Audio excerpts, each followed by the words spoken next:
All Hello, right. peeps.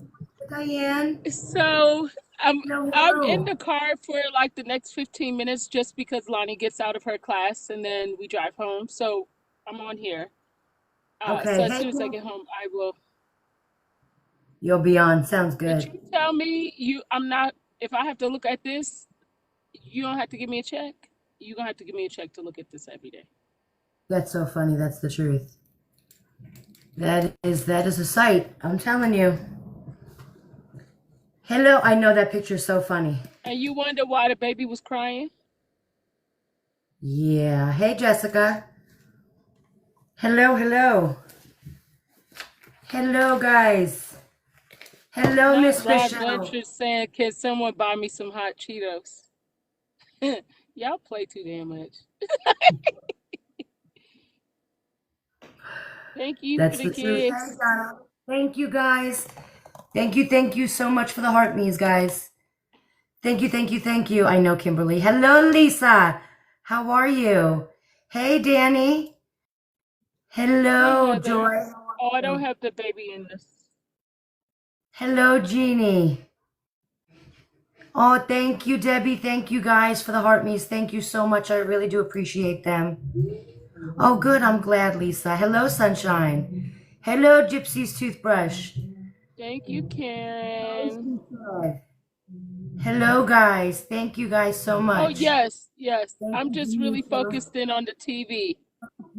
Thank you. Thank you, guys. Hello. I feel like my light, All I don't know right. if it's my light. So we're gonna go through the Jack. rest of the jury stuff, and then we're gonna move on to the appellate court paperwork, which has some very interesting information in it. Yes, it did. So All right, so let me finish up just about the jurors that that happened the last time. We'll finish that up by the time we're finished with that. You should be back, Nina. You should be home. All right, let me take a sip of my because that's why.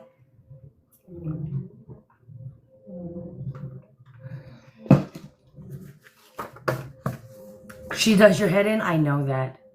Guys, do me a favor. The only thing I ask is that you guys, thank you, proud mom, is tap the screen, tap, tap, tap, tap tap, the tap. screen. It's Please, guys, really share important the for you guys live. to tap the Hey, screen. hello, mom. Hello, hello. Yes, please, guys, tap that screen. Let's put it out there. Let's share it. All of it. Thank you guys so much. I appreciate the heart me's, guys. Can't even say that. Heart me's, guys. It doesn't even sound right. Hey, Deborah. So on the agenda today, we're gonna finish up the paper the FOIA documents about the rest of the jury. We're gonna finish that up. It's not much, and then we will go into a little bit more afterwards. So I just wanted to finish this up. That's what we started. Thank you, Hollow Mom. Thank you. This is what we started the other day, and I just wanted to finish this little piece up. So yes, guys, thank you. Please like the live. We'll share it out there. And let's get people listening to this nonsense. Don't mind my background noise. My husband is doing something upstairs. I don't know what he's using upstairs. All right, so we talked about the jurors 13, 20, and 39.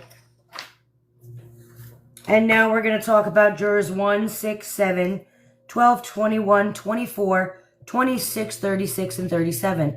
Those were the remaining jurors. The first three did raise their hand and say they already came into it with a decision on guilt. Like they already had it in their mind whether or not that they felt he was guilty. So here we go. The record reflects that the remaining 9 jurors who served but did not raise their hands to indicate that they had formed an opinion regarding guilt or innocence, jurors 1, 6, 7, 12, 21, 24, 26, 36, and 37, and somebody play the Powerball because that's coming out, indicated that they heard pretrial publicity about the case but were never questioned about their exposure and potential biases as a result of that exposure. At evidentiary hearing, Movement played 3 clips from Movement's Exhibit 34 HBO's hour-and-a-half special regarding the case that aired on Monday, on May 16, 2017, titled Mommy Dead and Dearest. The clips depict in part footage from KY3 News, in which a reporter stands with the picture of Nicholas GODEJOHN in the background with a caption that says, "Nicholas GODEJOHN arrested for watching porn in McDonald's." The reporter says Nicholas has a criminal past in 2013. He was arrested after investigators say he was watching pornography and fondling himself at a McDonald's restaurant for 9 hours, and that police found a large jabber during the arrest. The show also includes an interview with Gypsy in which she alleges that an ex of Nicholas's messaged her and told her that he was a really bad guy and into dominant, submissive stuff, and that she turned out to be right. Further, there is an audio of a commentator who states that it is a clear case of premeditated murder, as she has never seen. That is a clear case of premeditated murder as she has ever seen. There is actual footage of court proceedings and discovery from underlying case, including Nicholas's interview with law enforcement, and pictures of alleged bite marks on Gypsy not admitted as evidence in Mr. GODEJOHN'S trial, which I find really funny because nobody brought up the bruised knuckles either. Why was that not brought up? You know, like, nobody ever questioned that. I And that think really, because they knew. I do think they did question it, and the reason why I think they did, but they didn't do it there, is because of the fact that they took pictures of it.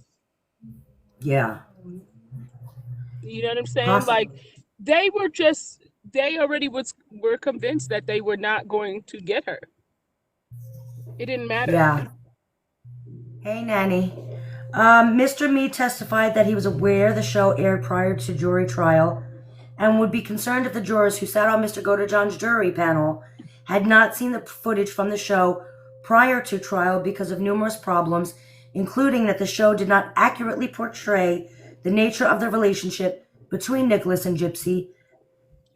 It painted Nicholas in a negative light, included an accusation by Gypsy that Nicholas had raped her, Hey, included inadmissible hearsay, included inadmissible prior bad act evidence, and portrayed Gypsy's circumstances as mitigating, but not Nicholas's.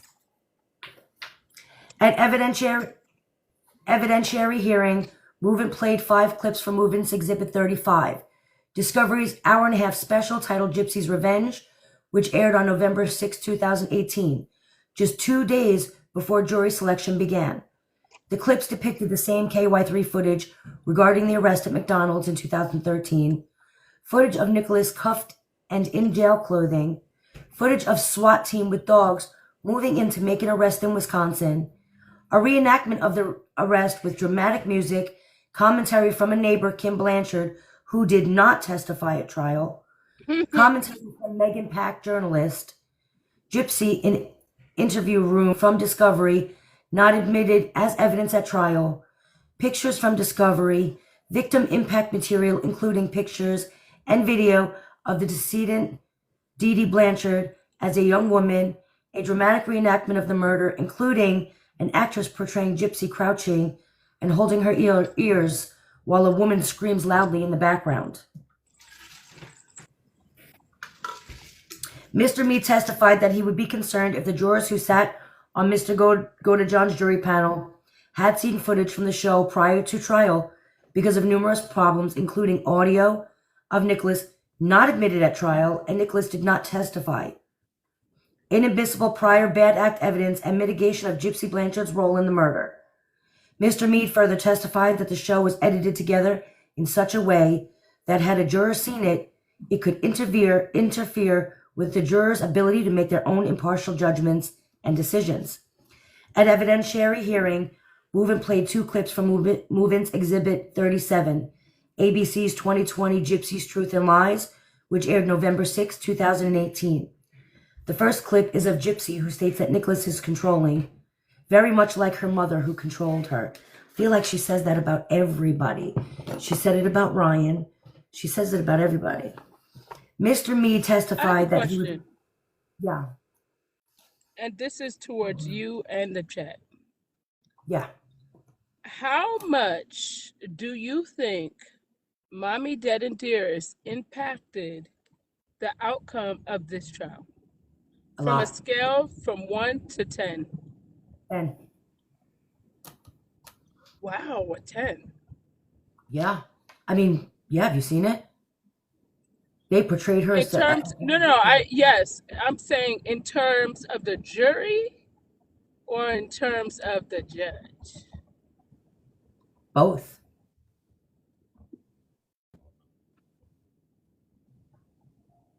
Both. I think everybody who was involved in this case already went in with some kind of predisposition on whether or not they felt he was guilty. How much do you think Mommy Dead and Dearest impacted the Blanchards directly?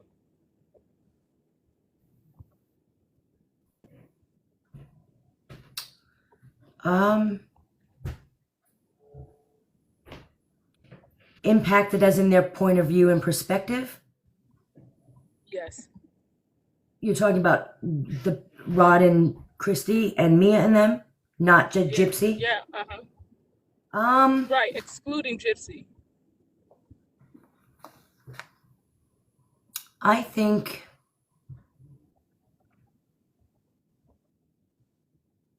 I think a 5. That's food for thought. I think a 5. I would Because give it about a 7.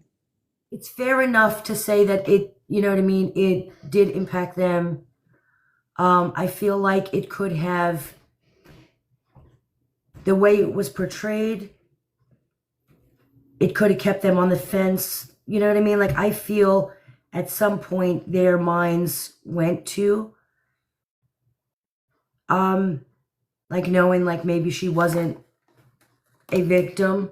However, I think that that really helped them kind of justify that she was a victim of Munchausen. Does that make sense? And that it was all Oh, Nicholas and Dee Dee and not Gypsy. right. So I think a 5 Right. is a fair number. Okay. Okay. Yep. Okay. Although, I mean, I do have to say, I feel like That's where I I feel like say at the that I'm point, torn about it. yeah, I feel like at the point that came out, I think that they knew, I think they already knew that she wasn't what she was portraying to be. I think they knew and they had to go with it. It's let's be real, I they do want. think they thought that she was like made to be in a wheelchair for money. I do think they thought that it was Dee Dee that imposed that on her. I do believe they thought that. Um,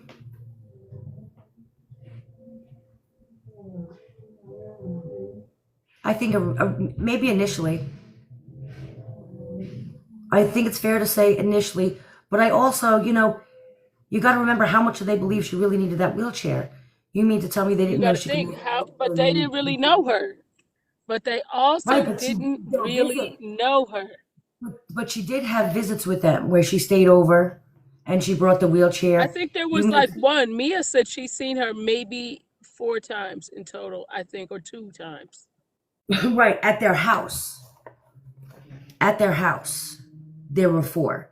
And I feel like you didn't know that she could move her legs when you were getting her in and out of the bath or helping her change her clothes or at least enough to question.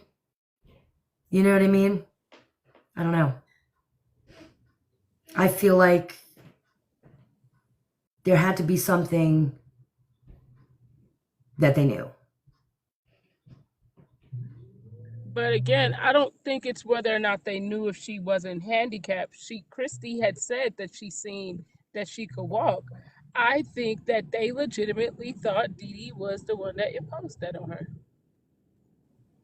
I think they did know she could walk. Yes. Yeah. Um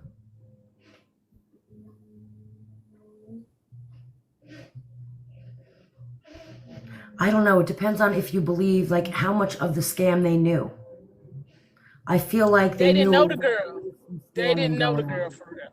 But they knew Dee Dee. Christy knew Dee Dee. Everybody knew Dee Dee. I feel like they had to have known something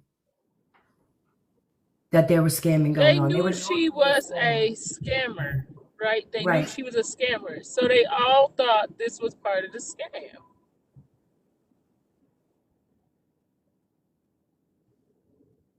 So then they thought that she was in there because of the scam. So Yeah, they thought but that she was I in a real think they place. thought that was something that was imposed on her.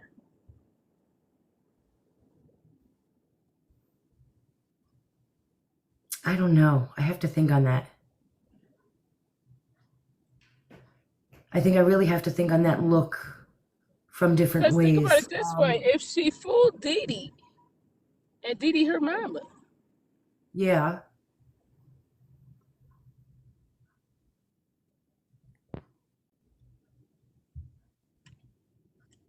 Yeah, I think it's definitely I'm possible. just, I'm just saying, like you, I'm just saying, like when I you, think you, that so where I know I think I believe that they knew that she could walk. I do believe that they knew that they were scamming.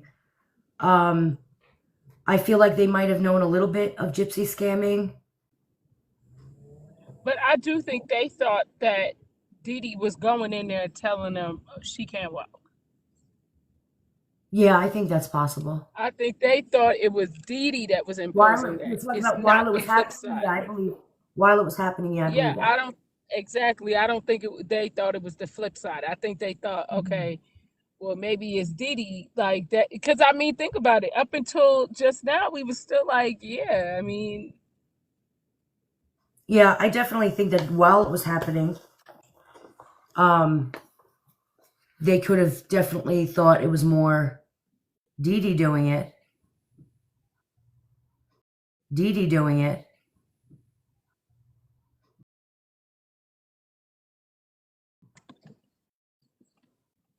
But again, that makes them even but that's worse just food of for thought. people, Because in my opinion, like when because you if you look knew at that they it, were scamming, then you allowed Dee Dee to do that in their mind. If they believed that, and then they allowed her to do that, that's makes them just even more responsible. I just don't. From what I heard, it didn't seem like they also living in Missouri, living in Louisiana. It didn't sound like they were Wait, visiting your phone's Louisiana. breaking up. Your phone's breaking up.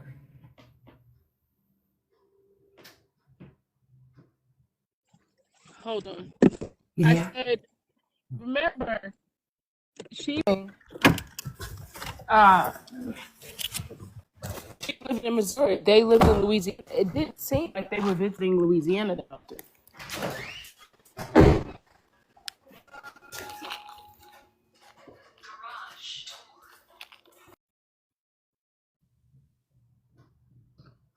All right, your phone is breaking up, so get to your thing. I'll finish this. There's only 2 more pages here, and then we'll continue this I'm right here. conversation. I'm right Okay. here. What were you saying? I'm just saying, like, I don't think they weren't visiting Louisiana that often, right? Remember, she was in Right. Missouri. Right. I just think that's food for thought. Yeah. That's something I have to actually sit and think about away from how, you know what I mean? Like, I have to really look at that from all angles. That's not, you know what I mean? I really have to look at that from all angles and not just from my, I want them to, you know what I mean? Some of them, but I gotta look at that. That's something that I can't. You all see that movie What? Ghost? Do you remember that movie Ghost? Oh, because of the It fade. Because I had disappeared. concealer on the camera. Because you know you can't time the camera out. Oh, gotcha. Yeah. So I had concealer on the camera, so it's like as I was wiping it away, I was fading in. All right. Let's finish this, and then we'll continue that conversation. Mr. Meade further testified that he did not take advantage of the opportunity to question the jurors about what media they had seen, and no strategic reason for not doing so. Mr. Mead agreed that there was media that included discovery from Mr. GODEJOHN'S case that was never shown to the jurors who sat at Nick's trial and ultimately found him guilty of first-degree unaliving, and that this media included commentary and interviews from many people who did not testify at Nick's trial, including neighbors, journalists, relatives, and included information that would not have been admissible at trial, including Nick's arrest record. Mr. Mead also agreed that in contrast to the court's statement that they would learn more about the case if they sat on the jury panel than they heard in the media, opposite was true. Even a careful voir dire cannot ensure an impartial jury when the community is so thoroughly soaked with hostility and prejudicial publicity. First, potential jurors in such circumstances can become infused with biases they cannot recognize or will not disclose. A juror may have an interest in concealing his own bias or may be unaware of it. And the psychological impact of requiring each potential juror to declare his fairness before his fellows can engender bias, provoke false assurances, or result in sincere expressions of impartiality that are fleeting at best. The right to a jury trial guarantees a fair trial by a panel of impartial, indifferent jurors. One aspect of this right is adequate voir dire to identify unqualified jurors. To that end, the venue members should be asked if he or she holds any prejudice or bias that would prevent or substantially impair the performance of his duties as a juror in accordance with his instructions and his oath. This inquiry is meant to reveal whether a juror can set aside any prejudices and impartially fulfill his obligations as a juror. A prospective juror who does not enter the jury box with an open mind, free from bias or prejudice, in favor of or against either party, is not a competent juror. Denial by a trial court of a legitimate request by an accused to excuse for a cause of partial and prejudiced veneration constitutes reversible error. A defendant in a criminal case is entitled to a panel of qualified jurors before he is required to make his peremptory challenges. The question of that qualification of a juror is a question to be decided by the court, and not one to be decided by the juror himself. It is prerogative and duty of the trial court to exercise a wise judicial discretion in this regard, and the conclusion of the court should rest upon the facts stated by the jurors with reference to his state of mind, and should not be allowed to depend upon the conclusions of the juror as to whether or not he could or would divest himself of a prejudice he admitted existed in his mind. The nature and the publicity as a whole raises a significant possibility of prejudice, and a juror acknowledges some exposure to that publicity more than abbreviated questioning is necessary, because a juror is poorly placed to make a determination as to his own impartiality. Instead, the trial court should make this determination. This court finds that the volume of prejudicial pre-trial publicity in this case was overwhelming, and the trial counsel failed to explore what prejudicial pre-trial publicity jurors 1, 6, 7, 12, 21, 24, 26, 36, and 37 may have disqualified them as jurors by failing to make a meaningful inquiry into potential bias due to prejudicial pre-trial publicity. Trial counsel failed in their duty to ensure that the veneer panel consisted of qualified jurors free from bias against Mr. GODEJOHN. Counsel's failure to do so fell below the standard of care that a reasonably competent attorney would exercise under similar circumstances. No reasonable trial strategy accounts for counsel's failure to inquire into the bias of the panel. Counsel's failures violated Nicholas GODEJOHN'S rights to a fair and impartial jury, amounted to ineffective assistance of counsel, and resulted in prejudice to movement, and the new trial should be ordered. Movement alleges that he was denied effective counsel, assistance of counsel, a fair trial, due process, and was subjected to cruel and unusual punishment in violation of his rights under 5th, 6th, 8th, and 14th Amendments of the United States, Article 1, Sections 10, 18, 21 of the Missouri Constitution due to juror access to prejudicial publicity pre-trial and during trial. He further alleges that the volume of prejudicial pre-trial publicity was overwhelming, No meaningful inquiry of the panel into bias due to prejudicial media exposure was conducted. The court misled the jury by instructing they would hear more about the case than they did from the media if they served on the jury. The trial proceedings were live streamed. There was no sequestration of the jury and no individual voir dire of the jury trial So they before trial weren't.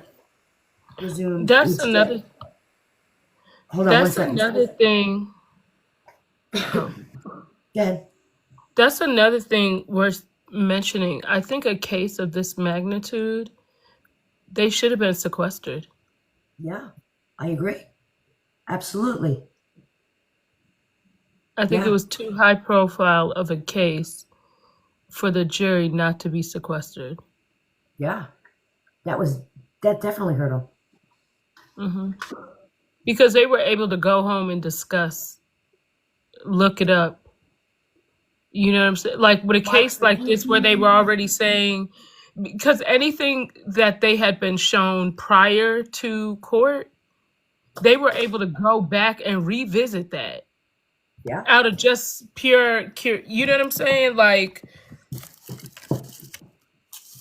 I think that absolutely. not being sequestered with a case like that, and I think simply, even if we just based it on the fact that Mommy Dead and Dearest had came out, to me that is enough to have them sequestered. Yeah, yeah. They can go home. It was internet days, the days of the internet. They can go home and rewatch this. There was Google. There was all of that. So they could hmm go and look up anything they wanted to. And let's be real, I totally would be that person. Oh I don't yeah, know. I mean, who wouldn't? I Who wouldn't? curiosity killed the cat, man, but that would be me. I would need to really look into it. And let's be real, like I don't want to sit there and let some guy off if he's guilty and vice versa. So I would probably do my own digging in. But again, the only information out there was really biased against Nick. Exactly. And So not everyone's going to that's why I see. said like it's such an unfortunate situation because I feel like it's one of them situations where he couldn't win. No, no. I mean, I mean, not even a fair um, plea deal. no. Because Gypsy herself said she didn't feel like which is crazy because now she's She saying, herself said in that deposition that she felt like he only needed 15 years, a little bit more than her, because he actually did the jabbings. mm-hmm, mm-hmm. So, yeah. And I think it's wild that now she's out here running around the freaking internet talking about he's a piece of shit, he's right where he belongs, he deserves to be there for life. That's not what But she said. you have to think though, honestly, all jokes aside, you the media has allowed her to get away with it. Hell yeah. You know I what I'm feel like saying? Like when you really think about that, the media heard a little bit, ran with the story, and they pretty much helped make this story. yeah, because they wanted it to be a sob story. They wanted It this pulled it to apart. be like I personally just feel like they wanted this story to be that. Mhm. They ran with it, and then so did everybody else. I mean, And they boom, pretty there much it is. created this narrative and ran with it. They heard 2 seconds of it, and that was the best thing that ever happened to you know Stanfield and Patterson and all of them, was that the media heard that and ran with it. Yep. Because Because that did help them. you have to remember, before she took the plea deal, they were looking into her fraud. They were pulling medical records. They were getting all of that because investigators, it didn't sit right with them. They were investigating into the fraud, into the whole medical background of it all. And I feel like that's where Patterson and them had to be like, We can't allow that to happen. Here we are all running with this Munchausen by proxy story, and if they start digging, a whole lot more is going to come out, so here's your plea deal. Whatever, take it.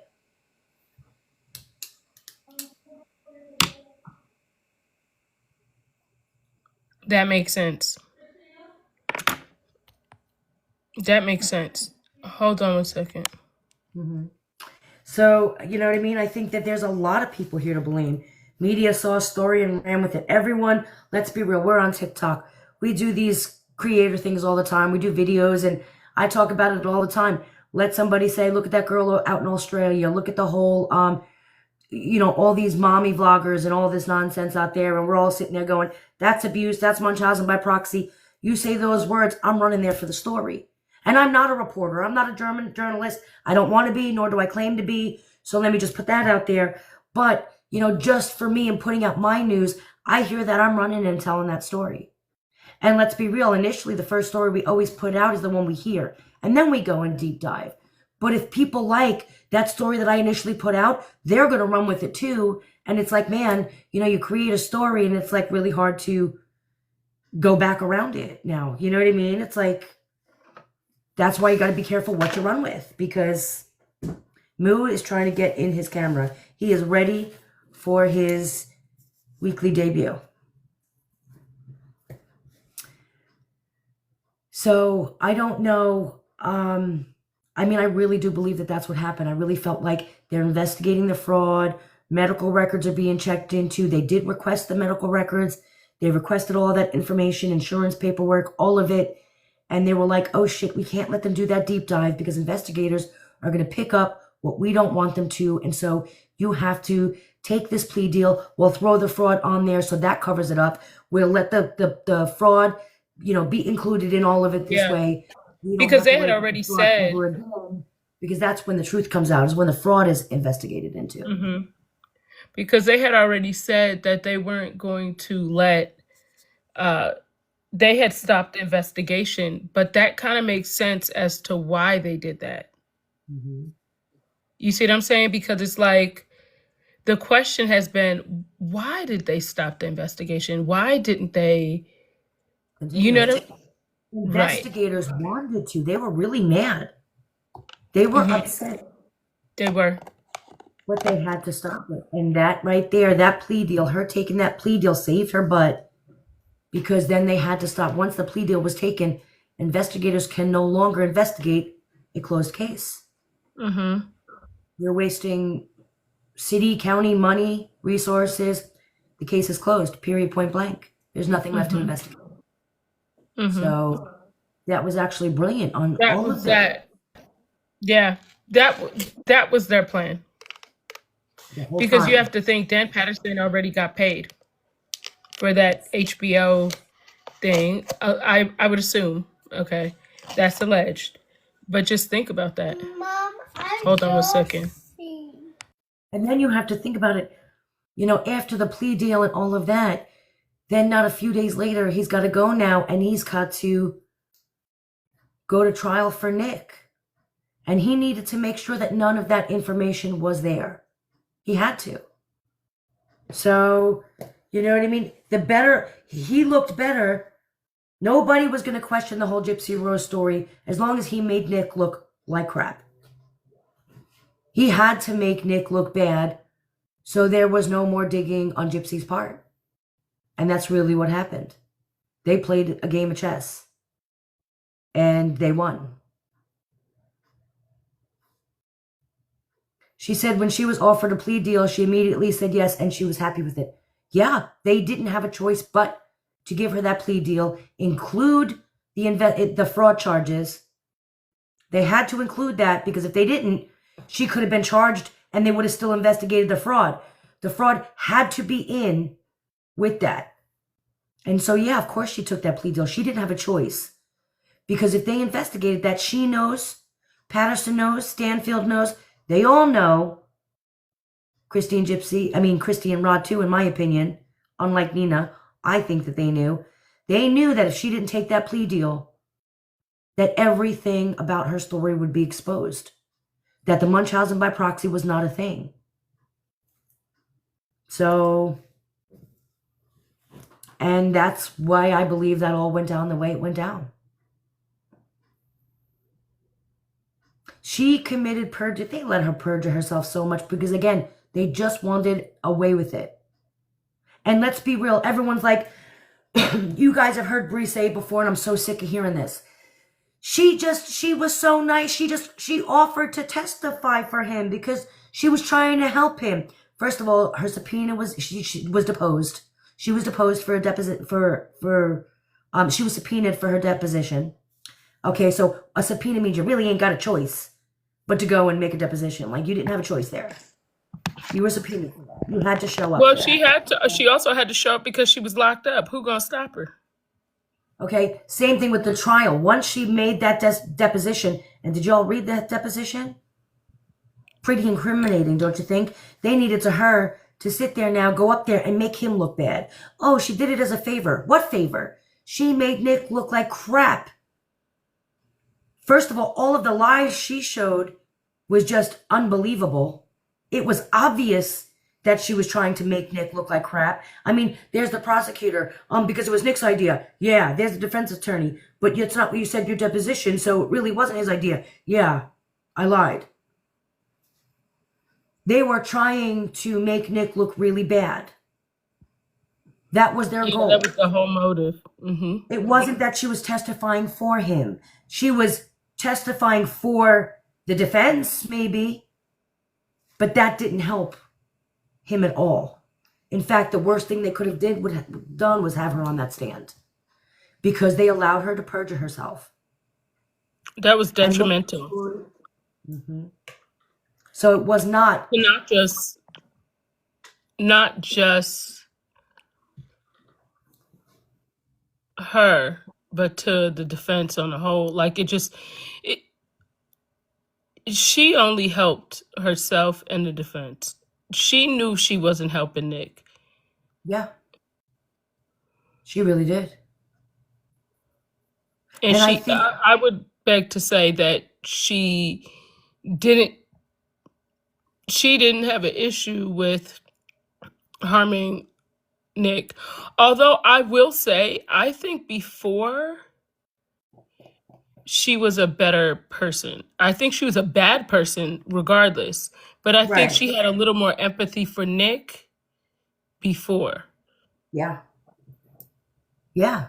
Because I think in her mind, she knew, like, all right, well, this guy, and again, remember, she admitted in the deposition that she knew that he was vulnerable, that she knew he was impressionable, easily influenced, quote unquote, I believe is what she said. That was her exact words. Mm-hmm. So, you know what I mean? Like, she knew. And she probably was like, man, look what I did. Now the guy's sitting in prison for the rest of his life. She might have had a moment of heart there. Yeah, I think she was. I think for a moment. But I think she's gotten worse since she. Well, I mean, you have to think about it. You do 8 years in prison. You know, you plotted your mom's unaliving, so you were already diabolic, right? It only got worse. Hey, Crystal, it only got worse you going to prison. You know what I'm saying? You're not going to, like... You have to remember, even when they were in prison, they were still communicating for a bit in the beginning. All right? They were still communicating. What my whole thing was, what really drives me crazy is, and I said this yesterday, so I don't mean to repeat myself, but it really... Just what is Nick waiting for to tell? Nick knows a part of that story that he hasn't let out yet. And that is his ultimate, that's his grand finale. If he doesn't get what he wants via the courts and the justice system, he's got a grand finale all ready to go. And I'm just curious to what is that? That's why he's been refusing interviews. Everyone's like, oh, he doesn't get a chance at interviews. No, he does. He's had chances at interviews. He'd refuse them. He did not want to talk to them. He was not ready. And I think that he will be ready the second all of his, everything with the court system is all exhausted and he's got nothing left. He's got something up his sleeve. And I want to know what that is. Yeah, I mean, that is a question. Is what does he... But I have a hard time believing that he actually, like, I don't know if I think that he is that strategic, or maybe his defense. I Hey. I don't think he is either. I think it's his defense, and I think somewhere along the line though he got angry. I was like, I was never gonna say anything, but you keep opening your mouth. You think that he doesn't know what's going on with her? He does. I'm sure that he's kept abreast of the whole situation, you know? So wouldn't you get pissed? She's out here living her best life, having babies, getting divorced and married, and she's been out a year. She's lived 4 lifetimes in 1 year, this poor deprived soul. Has lived 4 lifetimes in 1 year, okay? And he's sitting there like, well, F you. Now you're out here. He doesn't know that she's saying all this stuff on TikTok. I believe he knows. You really think he knows to that level? Yeah. Yeah, I really do. I really do. He gets phone calls. He gets all this. You got everybody in our chats all the time. Yeah. He has correspondence with people. I absolutely think he knows what's going on. I think for anybody to think that he doesn't, that's ridiculous. And I think that's why he's finally ready to be like, you know what? And that's why Gypsy wants to get in touch with him so bad. She needs to. She needs to re-implement whatever she put in place. Don't talk, don't talk, don't talk. Why is this a Mother's Day mug? Of all the vaginas in the world, I'm so glad I tumbled out of yours. Wait, what? Wait. What does it say? Of all the VJJs in the world, I'm so glad I tumbled out of yours. Are you drinking out of that coffee mug? No, I just saw this. Someone sent it to me. I was like, Oh, wait. TikTok shop. I can see my older daughters giving me something like that. I really do. I can see my older kids being like, here you go, Ma. Thanks for letting me tumble out of you, JJ. No, guys, if you're watching, that does not mean that that's what I want for Mother's Day. I got a list, okay? That is not what I want for Mother's Day. But I can see them doing something like that. I'm just saying.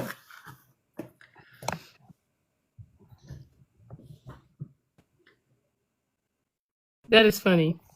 Yeah, that is kind of cute. Low key, I feel like this. That is funny. Hold on. What do I got here? I wrote myself notes, but I didn't tell myself what the notes were about. I just randomly wrote down stuff, and I should probably have done that a little bit better. So there's that. But something is telling me go to page 25, and I don't know what it is. So let's go see what's on page 25.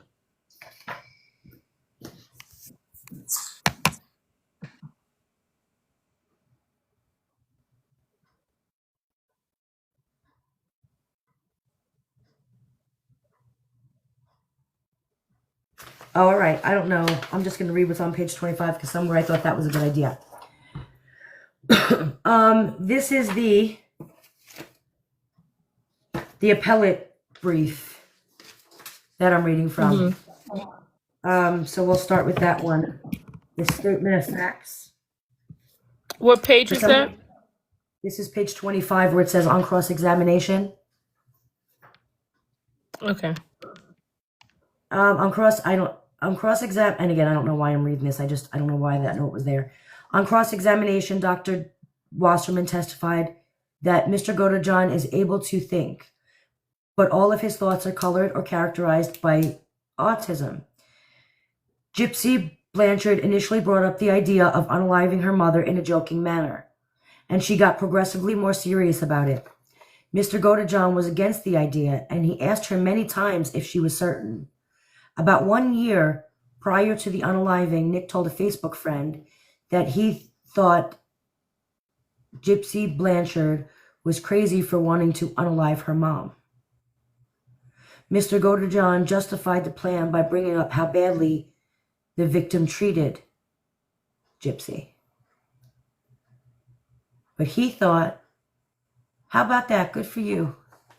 Nick, he thought Nick was crazy. I mean, Nick thought Gypsy was crazy.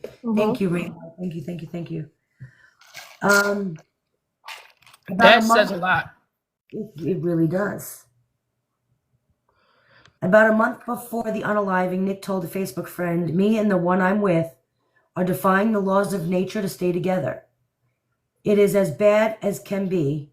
I won't tell you what I have to do to stay with her, but I will do it if it means keeping her."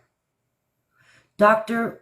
Wasserman, it says Dr. W, I'm assuming it's Wasserman, so let me just say Dr. W testified that this statement is exactly consistent with what Dr. W had been saying about. Dr. W had reviewed and was aware of the alternative plans that had been considered, as well Hold as on one Nick's second.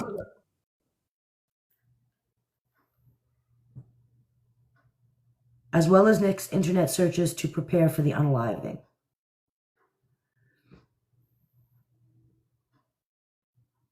I feel like I'm getting stared down by Nina, like really, like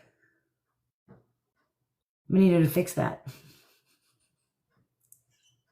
Doesn't it look like she's staring me down? Like, I know she's First playing. of all, you know I You look was like playing that game. that's so funny. Nick searches to prepare for the unaliving. Dr. W recalled Nick's statement that there was a moment when Nick stood outside the victim's bedroom door and something clicked. And he realized he had given his word and was bound by it. Which I don't know how he stood out there for a minute because he only had 3 minutes to do it by the timeline. I'm just saying. Mr. GODEJOHN cut. Mr. But I GODEJOHN think cut. that's worth it. I think that's part of the problem is that's why I know you keep saying that but I think he did like the 4 he said, and I think that Does anybody else see her fading in and out, or am I ready to pass out? I'm a ghost. I didn't tell you that. Like you keep fading in and out, and I'm sitting here going like, "Whoa, am I feeling woozy? What's wrong with me over here?" But go I'm ahead, a I'm sorry. ghost. I just never told you guys that.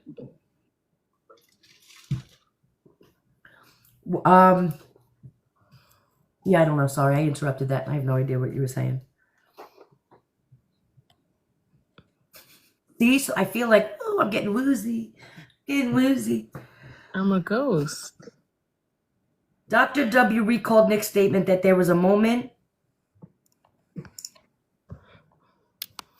Dr. W recalled Nick's statement that there was a moment when Nick stood outside the victim's bedroom door and something clicked, and he realized he had given his word and was bound by it.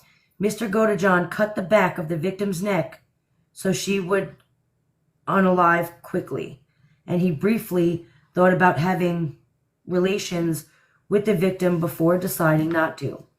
Dr. W acknowledged that Victor was Mr. GODEJOHN's master character, and that Mr. GODEJOHN had previously used that character with another girlfriend prior to Gypsy. I think that Dr. W.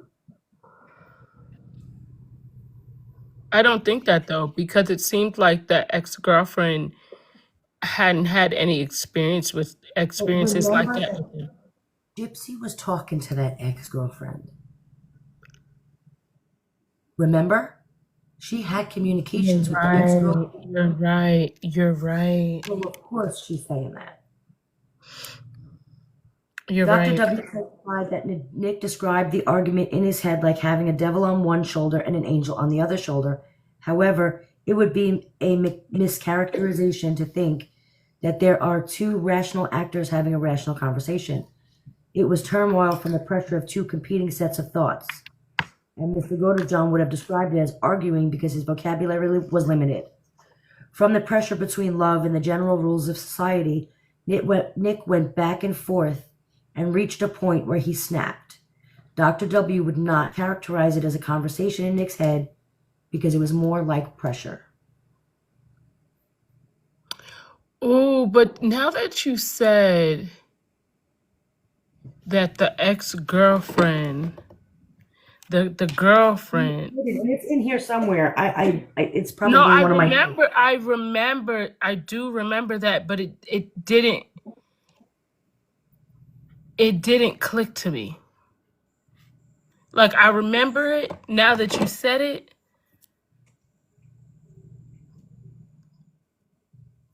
Oh man, that's crazy. I Yeah. remember it now that you said that. I do remember that. They were having messages going back and forth, and they spoke on the phone.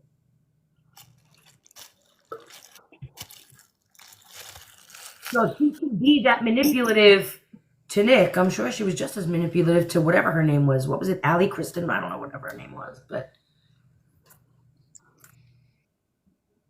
yeah. So this right here is about the plea offers. The prosecutor stated that the post-conviction hearing that Mr. GODEJOHN was twice offered mitigated plea deals to plead guilty to unaliving in the second degree with a life sentence, and the prosecutor had taken mitigation into account when he extended those offers to Mr. GODEJOHN. The state believed that the case was prosecutable with deliberation and that the state would be able to overcome Dr. F's testimony if put to the test. But the state also believed that a just result could have been reached short of trial. Mr. GODEJOHN was open to a plea deal but rejected those specific offers because he was hoping for a sentence closer to the 10-year sentence that Gypsy Rose Blanchard received, which, why wouldn't he? If you're giving her a plea deal based on this abuse, then you have to take his abuse into consideration as well. Except it wasn't because of her abuse that she got the plea deal. It was because they needed to stop an investigation into the fraud. Because then the whole medical abuse thing would have come out. Yeah, I mean, it just shows that it was really just them. Mommy, Yes, baby? Mommy said I have to go to Mommy. No, I know you're just saying that. Mommy, You think you're slick. That's why you don't want to look at me. Mommy. Okay, you could get into bed. Yes, underestimate me, yes. It was, they were up for re-election, yeah. Yes, he did go through abuse of his own. He grew up in a horrible household where he was, Look at him. He talking about, Lonnie said that I have to go to mommy. But she didn't tell him that. She didn't tell him that. When I say you just get into bed, he just starts smiling. that's so cute. Let me see what else. I have other notes here. What is this one? Page 44. Gio, you gotta close your eyes, or you're gonna have to go to your bed. Did I tell you one day he was trying to bring his little toddler bed inside her bedroom? But I guess he didn't realize it was gonna stop at the door. Yes, today for effort, though. Girl, the door was right. The little toddler bed was all the way up to the door. I said he realized it was not coming out this room, and he was like, "Well, I'm gonna guess I'm gonna have to leave it here." He just left it there. Mm-hmm. That's so funny.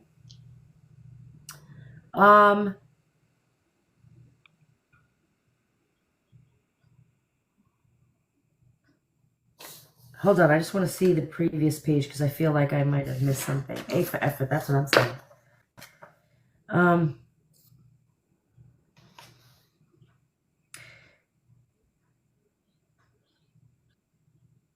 Can I just want to read this just because I just noticed it, so I don't know what's about to say, but whatever. Dr. W testified that role-playing is the primary way that people with autism use to build their relationship with others. The actual physical social interaction with people is too threatening and has too much information, so they can't process it. There are treatment programs that are based on role-playing games online. People like Nick are still autistic even when they are role-playing and losing themselves to the character.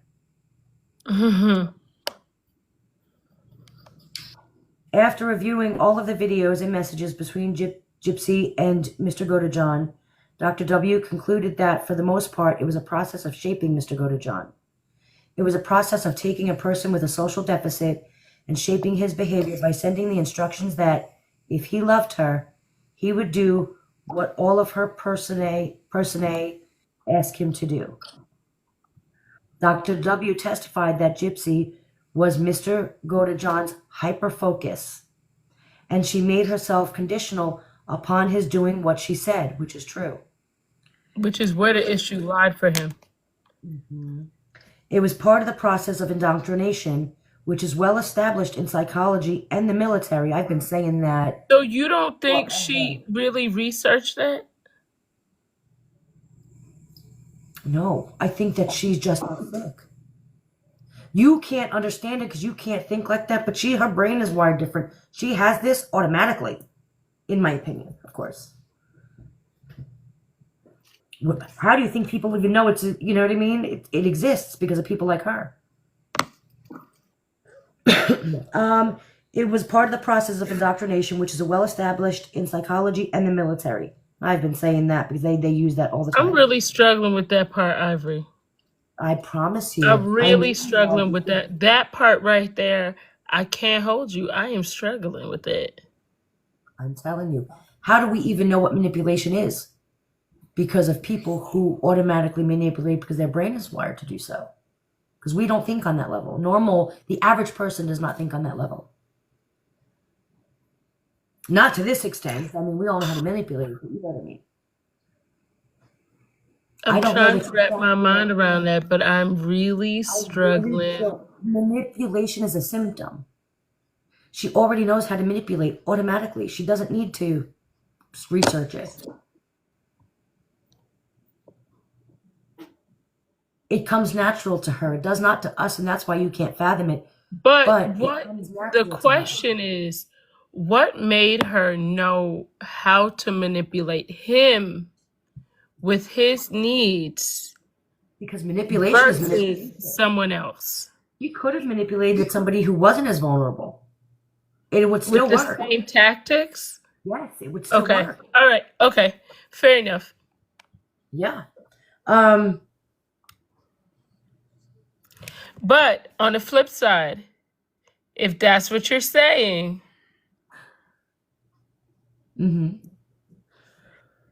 so again, I do believe Christy was manipulated. Okay. You think she was manipulated into believing that she had Munchausen by proxy? I do think she thought that. I do think she thought that. For how long did she think that? I don't know. But I do think at one point she thought that. We're going to run with this.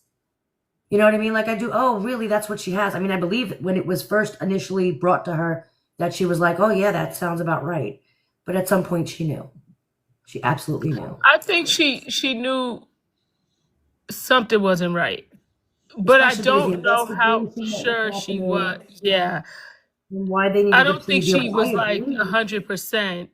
And that's kind of where it's like you feel like something's off, but you know how when you feel like something's off, you still legitimately want to confirm that. I mean, I agree. She heard it, and I mean, it's a great story. It's really, you know what like, I'm saying? This justifies. I don't even think it was for the fact that it's a great story because I don't think she gives a damn. It justifies everything she did, so of course she would want to believe with that and go with that. And she was. I don't think I would want to think because naturally humans, right, don't walk into it saying, "Oh, this person is awful." Right. I feel like we end up learning that person's awful, right? With experience with them.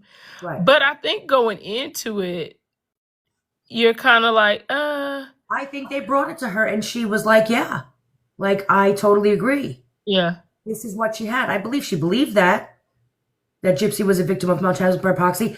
I do think she realized she wasn't. I don't think she realized until after she came out, though. Because the investigation and everything else, I'm telling you, there's no way. There's no way. With everything that was going on, all of the investigation, why do we need to take the plea deal? She can get off. Like, there were questions and answers, I believe. Well, that's my belief. You know what? I It's would hard, have to right? hear. I would have to hear That's why I said I really what have to think her. about that. I would have to hear what she has. I really would. I feel. I think the It could part that go I'm hung either up way. on. I'm hung up on the fact that she manipulated Dee Dee for all those years, and Yeah. I feel like if she was capable of that, it just makes me wonder who all was manipulated by her. Right. I agree. Right. Everybody So at like some point. that question in my mind is like, well, is it because I don't think anyone around her is nearly as diabolic as her. Right. I agree. Okay. I think that we could all come to that conclusion. Mm-hmm. Right. And like I said to you earlier, yeah, I do think she knew something. I do think she knew more than most, right? But by the time she knew it, if They this were too demon far. gotta come to my house, run the bag. I agree. I mean, that girl's eyes. All right. So it's fair to say that the Munchausen by proxy was brought to them from Stanfield, right? Imagine having to look at this licking her lips all day long. You gonna have to cut me a check. Oh. This licking her lips all day long. You gonna have to give me a damn check. I'm not gonna hold you. You gonna have to cut me a check. I have a tickle in my throat and I have to sneeze at the same time. I'm sorry. I can't. Could you imagine looking at this? No, ever. Never. And this after the nose job. Let's look at it this way, okay? We have to know what we know. All right, so let's look at what we know first, and then you put in I what... know I would have to be paid to look at this. Yeah, I agree. I absolutely agree with you. There's no way she's coming to live at my house, acting a fool, doing all that she does, being who she is, and I ain't getting fucking paid for it, and I'm just sitting there being a nice person. Yeah, Fuck no, that you're going to have to cash me outside. How about that? Yeah, I agree. So now you have Stanfield brought up the Munchausen by proxy, and then they were like, yeah, that makes sense, right? So that and I remember we did speak about that case at that time in Louisiana with the Munchausen by proxy, which I feel like may have played into why that possibly was a thought. Yeah, I agree. Right? Yeah. So, like, the thing is, I just feel like we got to be fair. Right. Well, that's me being fair. This is me being fair. So we're there, right? Mm-hmm. Now we know for a fact that she knows. Let's be real. She knows, right? We're all she knows now, 1,000%. Yes. Right? So now she went from it being brought to her. What point did that change? The only person that can answer that is Christy. We could sit here and speculate all day, go back and forth and be like, no, she knew in the beginning. No, she knew in the middle. No, she knew towards the end. But, I mean, we'll never know because the only one that can answer that is Christy. Now, we know for a fact it was brought to her and they believed it, which I agree with. And we know right now that they absolutely know that it was a facade. It was a fake story. The only one who can answer when that changed for her from when she just believed what they said to what she really knew is Christy. Christy and Rod are the only ones that can speak on that. Because the rest of us can sit there and speculate. I still think Rod don't know for sure. Rod is... Listen, Rod's out there offshore. You'll have to call it. Rod will believe what Christy tell him because Christy's the brains of the operation. You know what I'm saying? Like she away and he doesn't want them back, and he's like, do whatever, you parachute out of a plane with them for all I care. So, you know what I mean? We're not even gonna count Rod in because he just passed it over to Christy and Christy deals with it. That's fair enough too. We can all know that. We all know that to be it. So again, it's. Yeah, the story was brought to them, and yeah, I believe you that maybe at some point they believe that. You know what I mean? Like if you look at it without really looking into it and you just look at it, if you just look at the cover of the book, it looks like it's one thing. until you read what's in the middle, till you read the story. Then it becomes another thing. They looked at the cover and were like, yeah, absolutely, this is my, poor Gypsy. And then the story was going on, and at what point of the story did her mind change? That's the question. But like you said, only she really would be able to answer it. But I would venture to say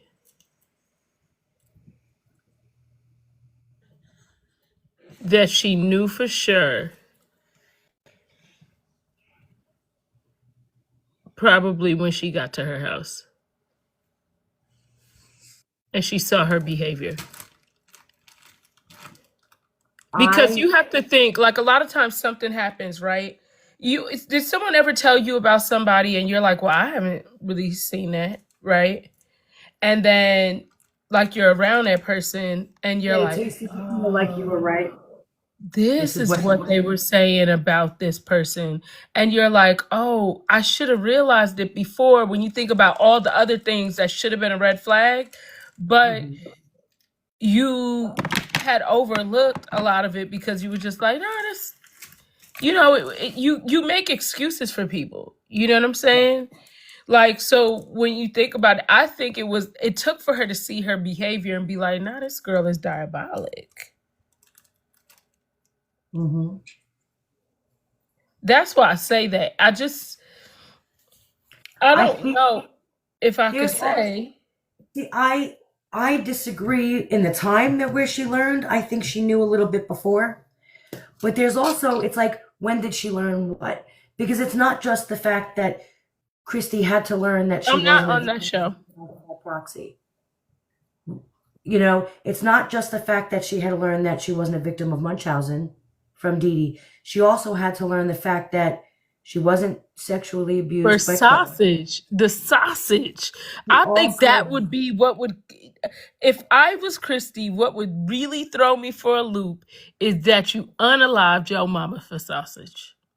Yeah. That would throw me for that right there. The sausage, with all these sausages in the world. You liked it. Unalive your mama for one sausage? Because again, part of her psychological, ain't no way has going on psychologically. I'm not going to sit here and so the toothbrush wasn't good enough for you. An obsession is also a thing with her. We know she was going to town with that toothbrush. She should have kept that in. She's got OCD.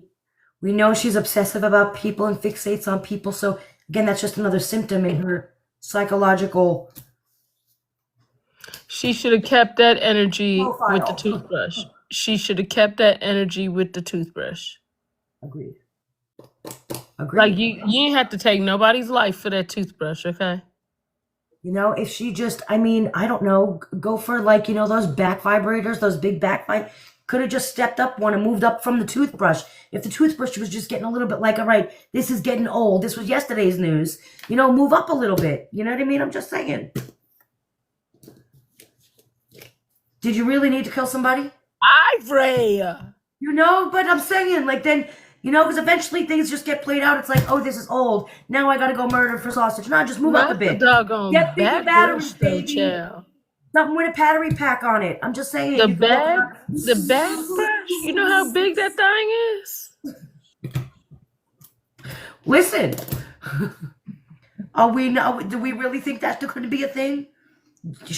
Listen, Loose does not even begin to explain that woman. I'm just saying. That's my opinion.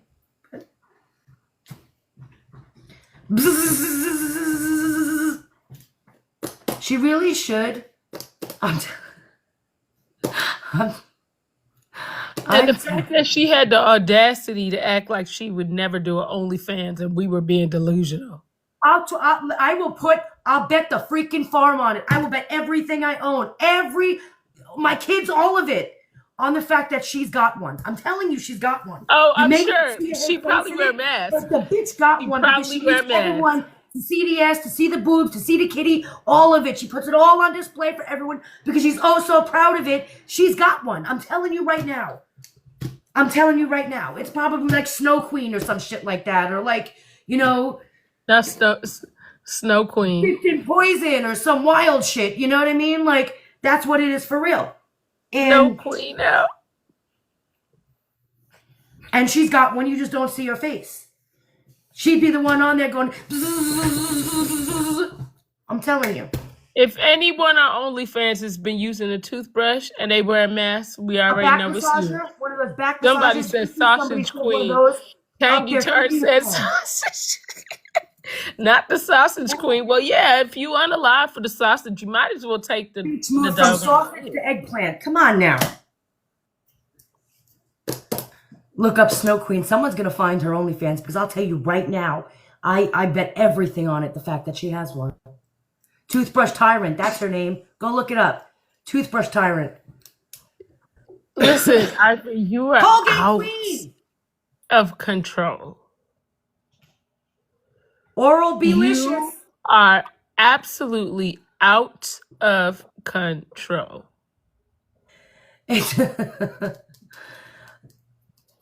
It's the truth. You know she does. Everyone in here, everyone is over there right now looking. I'm telling you right now. I'm telling you. She is Oral B Queen. I wonder if she licks. Like maybe she hides her face and you'll see the little tongue come out. And we can identify her by the tongue. Listen, that whole thing. She knows she's got to be sitting there her like, tongue. that's what it is that Ken wants her. He likes to play that, you know. Oh, she's a tease. Look at her. I could not look at this licking her lips all day. I couldn't do it. It would be a no for me. Go down there and lick it because there ain't nobody trying to look you in the eyes and do nothing. I'm just saying. So, question. Answer. I do think Ken knows how diabolical she was. And I think she knew. He knew before Christy knew. Yes. I think that there has been things that Ken has said. I mean, Gypsy has said to him to let him know that she's that manipulative. Mm-hmm. But I think he's also that manipulative. Yeah, I agree. No average person, and I say average loosely, meaning, you know, not somebody who's got something psychologically wrong with themselves, would look at her and be like, that's the person I want to spend the rest of my life with. I want to have eyes. You know, when they I'm in love with say the fact that she just could take a life and not even care. Like, that impresses me. when they say eyes are the pathways to someone's soul, when You go you right look to at hell. her eyes, Get you right to hell. you just know, like, there's something about her eyes that looks so evil. Mm-hmm. Like something, and you know what? I'm sure she watching. Girl, that haircut looked dumb. I need you to, yeah, for real. You trying to look like How do you get a haircut and you just can't keep it up? Like, the haircut wasn't cute to begin with, but it really looks bad with her putting in a ponytail and it just looks like, girl, you cut your hair to not actually wear the cut? Yeah, What were you there's doing? the sociopathic affect. Just saying. But I do want to say this to y'all. Y'all may not believe me, but look at the patterns. Even Ryan said she had all these screen names. Right before her mom's unaliving, she switched her hair a lot. That girl said on live the other day she was going to start wearing wigs. She's, well, honestly, you know, though, that puts me back to, did she cut her hair and do all that because she's got a problem with, like, an alopecia? No. Like, maybe she loses weight, she loses vitamins. No, she's sick. She's sick. Yeah. Which In the kind? head. Nothing else. Just in the head. Because it could also be a physical symptom as well. Oh, I just want to show you guys this. Man, I want to gatekeep this. This is Arabic. It smells so good. I What is just it? got it in the mail I today. can't. I'm a scent person. It's Don't do that to called me. Royal Musk. I think this is like such a great spring and summer fragrance. What does it smell like? It's like clean with like a hint of powder, but very clean. Like it smells like the rich auntie. I love a clean smell. I love a clean. Yeah, it smells like the rich auntie. It smells like that auntie that you know she got it. Like Yeah. I feel like if someone walks in with this, I would be like, oh, all right, Miss Thing. Where'd you get Like that? I just got this in the mail, and it From was where? cheap. I think it's like $40, From where? and it off TikTok shop. It smells so good. Oh. It smells, and the bottle's actually pretty for something that cheap. Yeah, it is a cute bottle. Is that blue? Is that blue, the liquid inside It's of it like blue? Powder blue? a teal. That's cute. But it smelled. Does it I'm really gonna smell say good, or are you this, trying to sell us? huh? Does it really smell good, or are you just trying to sell us? No, it smell. Listen, I would not tell you something smells good if it doesn't, because I don't want y'all coming on here talking about Nina said it smelled good, but it smells like shit.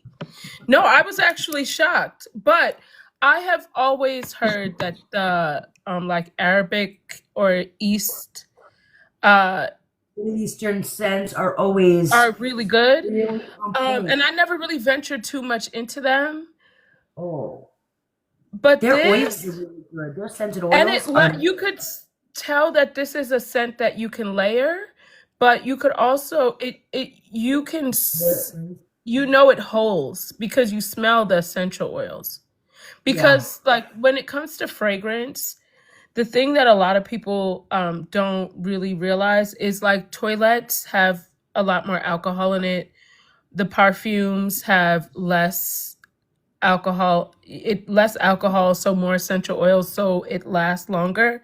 Yeah. And then colognes have even less alcohol and more and then the E2 perfumes and parfumes are different. The E2 perfumes have more less essential oils and more alcohol, but it still has less alcohol than the toilettes. Yes. So perfumes are the gems. That's the strongest. Yeah, so I feel like these Arabic fragrances remind me of Mason Francis Kirk de Jean. Okay. Or like Perfume de Marly. Or like Frederick Malley. Or like Killian. Cool. Yeah, like I'm gonna say this. I love Delina exclusive. You put the cheap ones on though, and you could smell the fragrance, but then after a while you smell like alcohol. These Arabic ones seem to be a different. It's not like them ones you get at like Five Below. No, like it's not. I don't even have to, like, I smell it from here. Like you don't have to be close on me to. I don't know how to explain it to you, but it's clean, but there's like a sweet powder. Like and linen. Yeah, I like that though. It smells like you walked into like a very expensive boutique resort. I like a like that linen smell, but it's like you smell a little bit of like that like sweet powder, but it's not too powdery. Like it's just soft and sensual. Like it's very clean though. Like I feel like for spring and summer, this is a gem. I'm saying hold it up so they can screenshot it.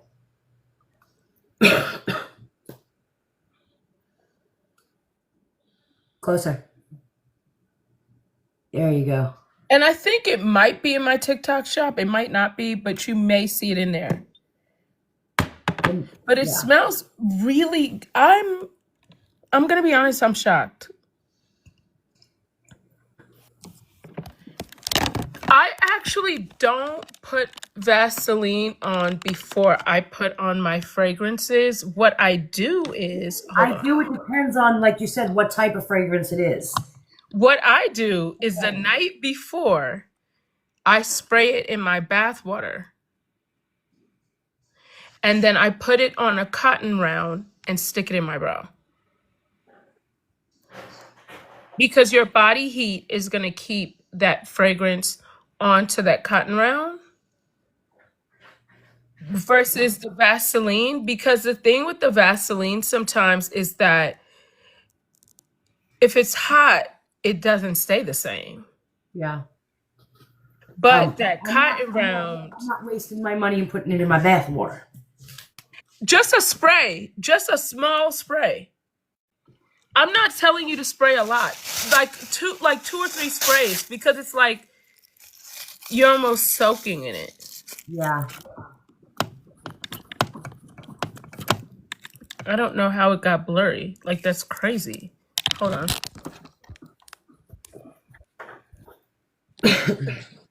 Okay. No, but that's a gem. I'm just telling you, like, if you spray it in your bathwater, like 2 sprays,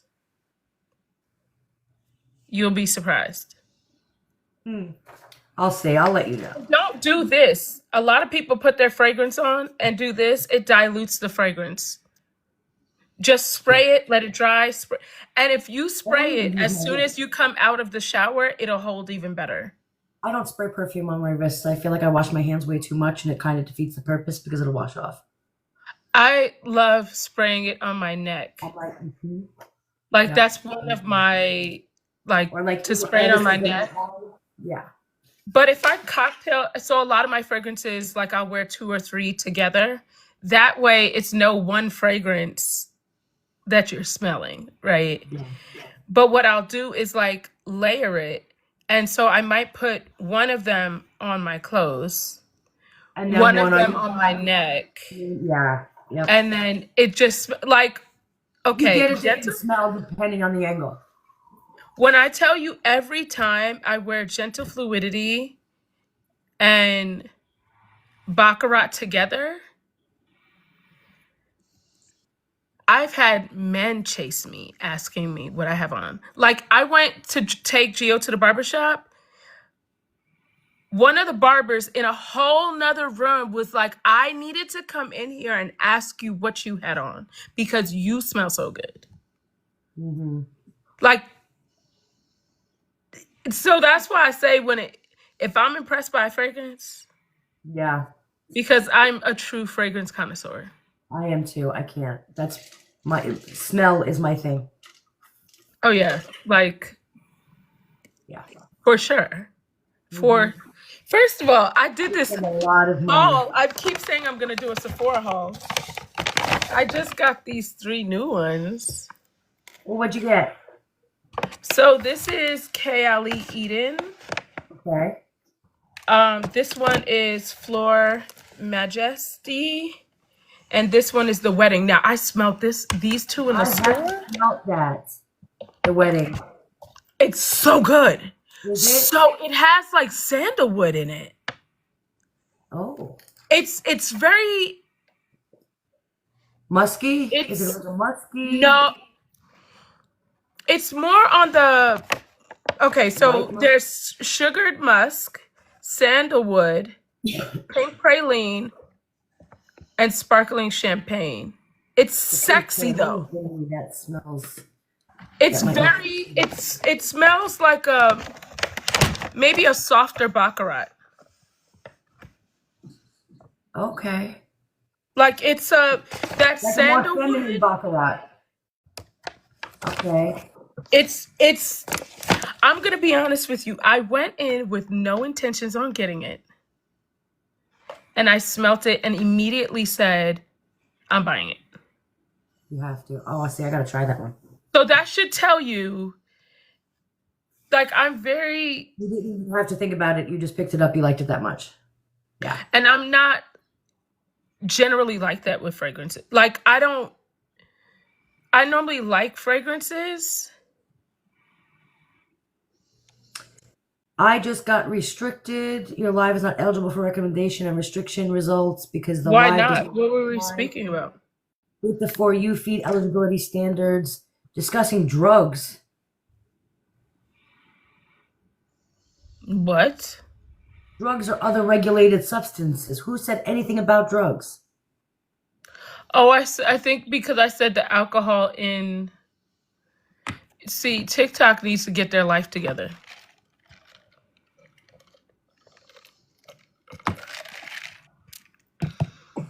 All right, on that note, let's not talk about that because, well, that's wild. TikTok's weird. What is wrong with them? Yeah, I know. It changed ever since we came back. I'm just saying. Just saying. Well, alcohol is not necessarily a drink. I mean, it's, you know what I mean? Other purposes to use it. This is called Royal Musk. I'm going to do a video for it, though, because I do really like it. And I was thinking I was going to return it. I just wanted to smell it. I didn't think I was going to like it. Mm-hmm. And I feel like spring and summer fragrances are very hard to, like, I have some fragrances I'll wear all year long, right? But spring and summer fragrances are very, like, unique. One of my favorite right now is by Perfume de Marly. It smells like champagne and like maybe sandalwood and jasmine. It is. Okay. When I tell you that is my spring fragrance, like that, I know for a fact if I wear that, multiple people are going to ask me, what do I have? First of all, I'm going to tell you about how I am with fragrance. When I walk in the room, you know I've arrived. I hear that. Okay, so I don't want it to where you're just close to me. No, I want you to walk in the door and be like, oh, what does she have on? I'm that person. Yeah, I want to draw you into me. That smells right. Like, so it's not a who smells like that? It's a she smells like that. Yeah. Right. Yes. That's so for me, my fragrance has to be like that. Yeah. Like it can't be, but it's always, you can smell it, but it's soft. Yeah. Does that make sense? Like it's very like, it's not like the Pepperidge Farm Man strong. It's not strong. It's, you smell it, but it's not like anywhere I go, people ask me what I have on. Like I've taken my kids to doctor's appointments and had them say like, I need to know what you have on. Like it's so funny because that's how I am when it comes to fragrances. So it makes me laugh. But let's move along because I just got distracted because I was like, wait, I got to tell them about this because I was not expected to like this fragrance. And I was like, I just got to let y'all know that. Where were we? Oh, all right. Right in here. Yeah, that's all right. Let's continue. Dr. W reviewed the text between Gypsy and Mr. GODEJOHN from the night of the unaliving and found that they were a continuation of the pattern where she gives him instructions. The 2 years of role-playing were a foundation for the events that took place on the night of the unaliving. They were part of programming a person with an autistic disorder to follow instructions and engage in behavior based on the fact that he would lose his object of fascination if he did not. The behavior was always... It's $25. Huh? It's $25. I just went to look to see how much it was. It's only $25. Is it really? Oh, that's not bad. That's nuts. Now that's $25. From 40, that's not bad. It says spring sale. Why you Oh, ain't that's telling me about that?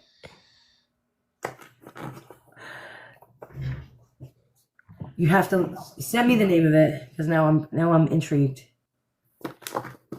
Girl, I'm salty. All right. They were part. What was I doing here? They were part of a programming a person with an autistic disorder to follow instructions and engage in a behavior based on the fact that he would lose his object of fascination if he did not.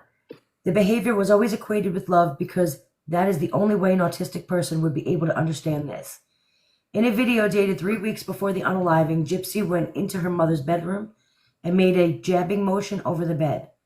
It was significant to Dr. W because it was a demonstration of how Mr. GODEJOHN was supposed to engage in the behavior that would end up in the unaliving of the victim.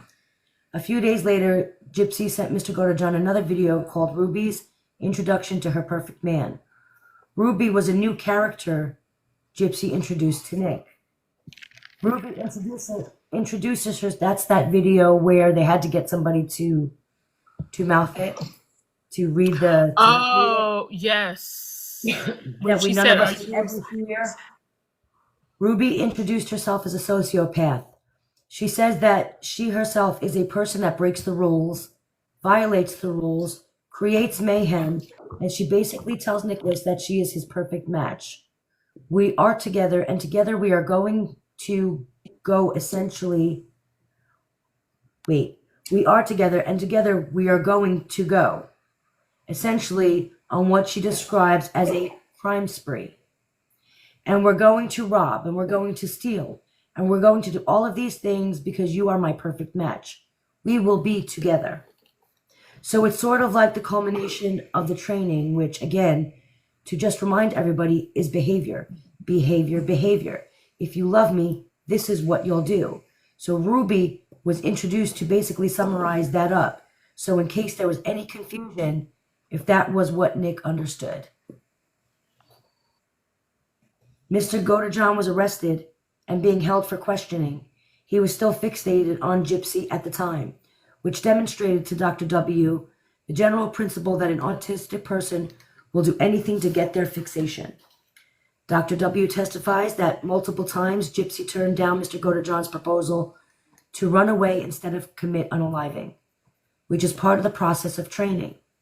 She eliminated alternatives until the only option left was what she wanted him to do. When Mr. GODEJOHN arrived in Springfield on the night of the unaliving, it was his intention to talk Gypsy out of it and to run away. He did not bring anything with him, and Gypsy provided it all to him. He tried to talk her out of it, but he was not able to because she said there was no other option. Dr. W testified that the argument in Nick's head was more like pressure than rational debate. Mr. GODEJOHN was likely having autistic panic when he entered the victim's house and unalived her. Like the experts at the trial, Dr. W was not allowed to testify till the ultimate conclusion on the element of deliberation pursuant to whatever. As an offer of proof, however, Dr. W was allowed to answer. Nicholas's thinking at the time of the unaliving was characterized by the same features and factors that Nicholas's thinking was always characterized by, because he's autistic and because that's how he processes information. If Nicholas, his fixation on Gypsy Rose would have been characterized by everything that he did, and it would have colored everything he did. I can't state whether that meets whatever criteria you guys are talking about, but I would say with a lot of certainty that was his preeminent thought at the time. Dr. W elaborated that Mr. GODEJOHN'S thinking would have been on the things that were causing him stress, and his focus would have been on the argument he was having with himself. All of this testimony would be admissible at trial because none of it reaches the ultimate conclusion of whether Mr. GODEJOHN coolly reflected, deliberated, or not at the time of the crime. Dr. W would not need to testify to the ultimate conclusion of the deliberation element to make a difference in the verdict at Mr. GODEJOHN'S trial. His testimony about how Gypsy programmed Nick through his autism and instructed him would have been enough for the jury to determine that Nick's will was overborne at the time of the unaliving without him testifying to that conclusion.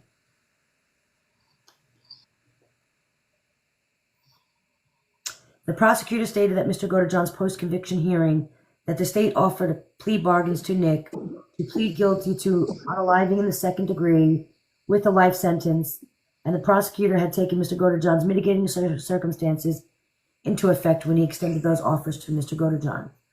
The state believed that the case was prosecutable with deliberation and that the state would be able to overcome the testimony if put to the test, but the state also believed that a just result could have been reached short of a trial. Having previously recognized Mr. GODEJOHN'S autism as a mitigating circumstance, and having recognized that Dr. F's testimony would put the state to the test on the issue of deliberation, it would be inconsistent for the state to argue now that the jury would never decide the deliberation element differently, even if he testified. An appellate court has previously found prejudice and granted a new trial when available autism evidence was not introduced to the jury, albeit a direct appeal case. So he did not testify in his trial. No. Mm-hmm. So yeah, I just thought that was pretty interesting. Well, they couldn't. I don't think they wanted to put him on the stand, for one, because of all the stuff that they were doing, right? Yeah. But I also feel like if I was his attorney, I wouldn't want to put him on the stand. Absolutely.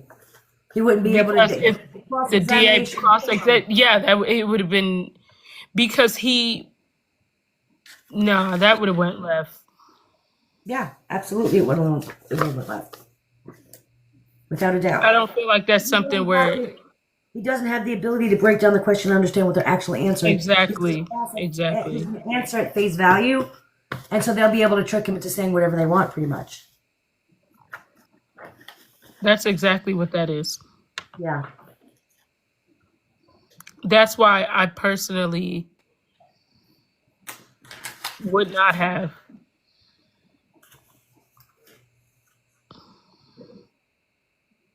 Yeah.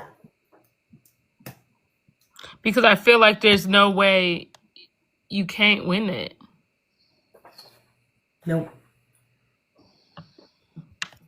When you really think about that, you can't win it. No.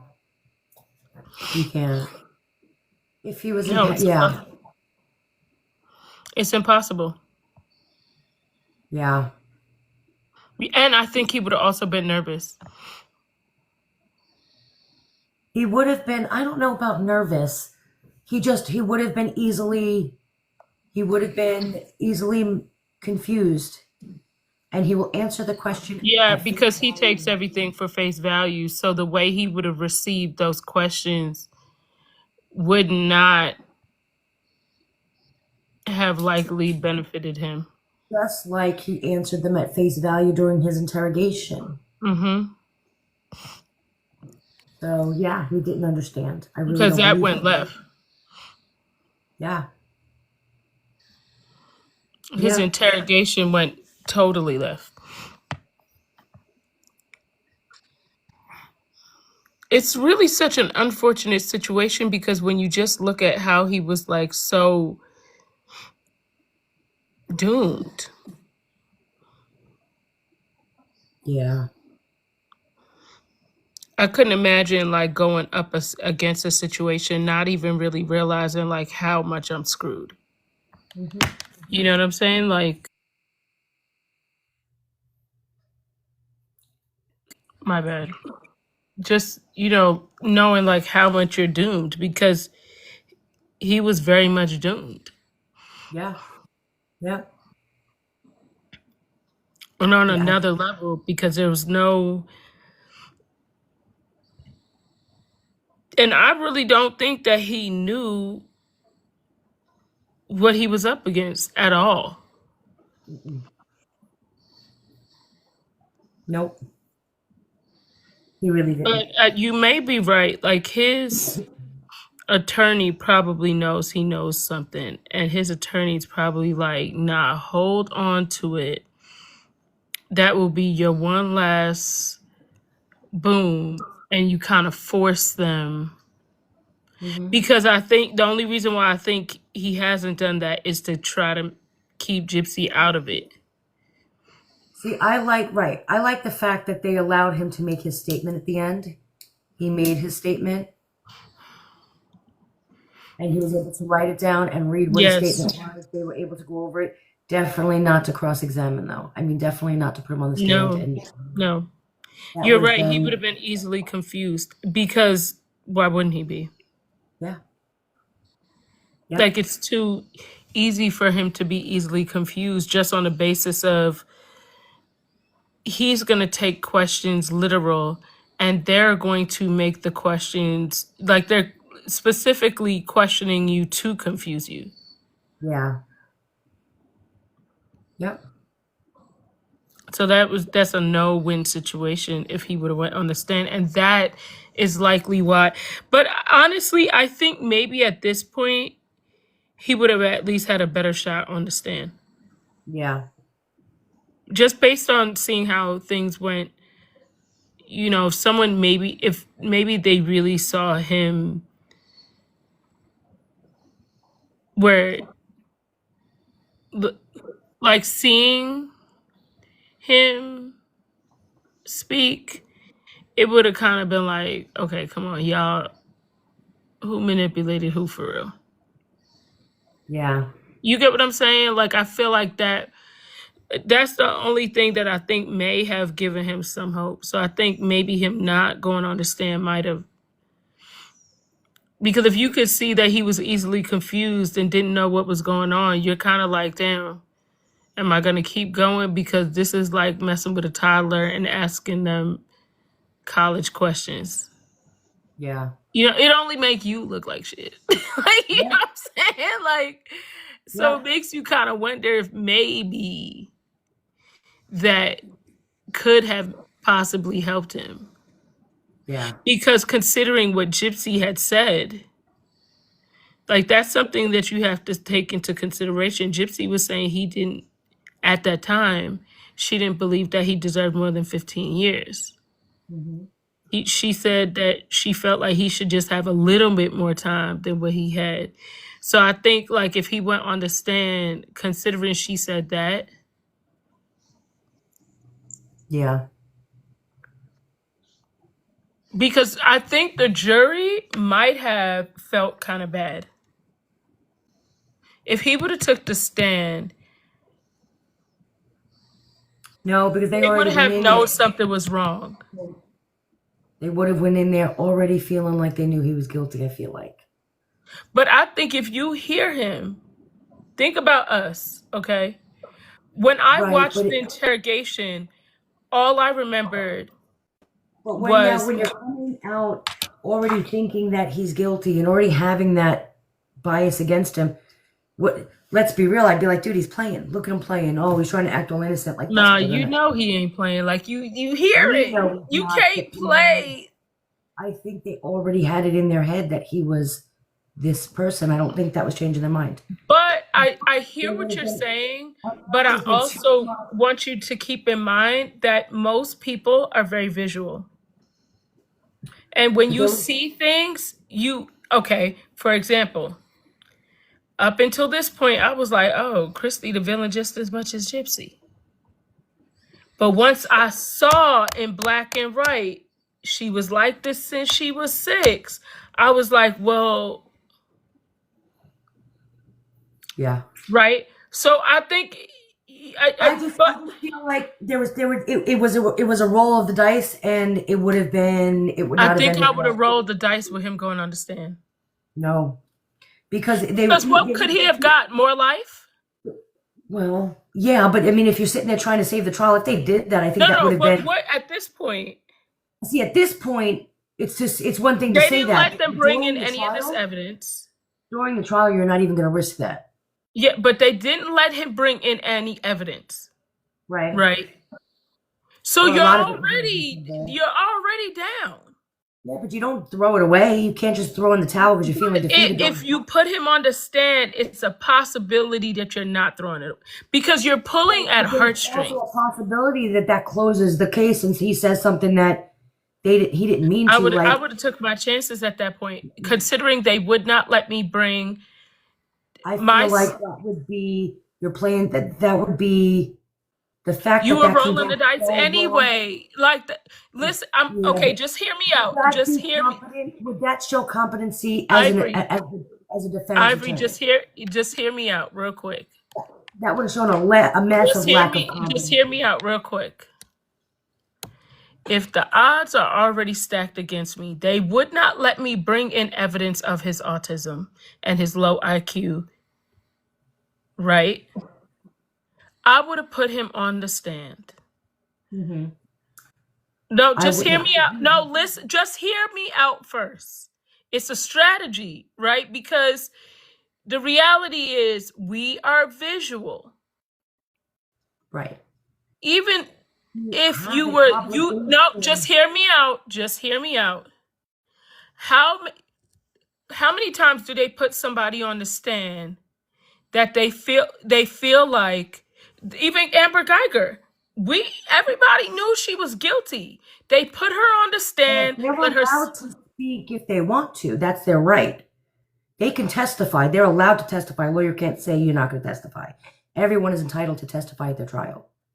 That is your right to testify. I do. I think now. I do. I think coming from an attorney, a legal standpoint. Again, I'm not a lawyer, but just common knowledge that I have.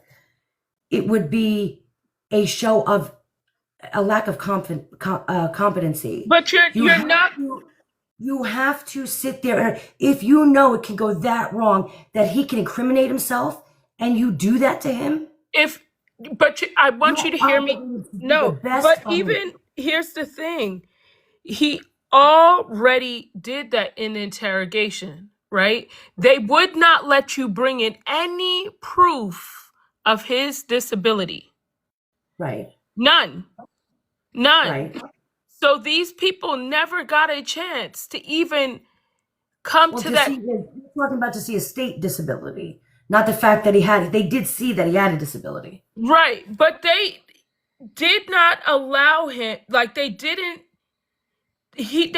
doctor couldn't testify to anything. None of that. And how many of us saw the interrogation and after the interrogation, we thought of Nicholas differently?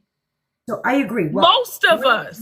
You're looking at this from a you already know what happened standpoint. We can agree to disagree.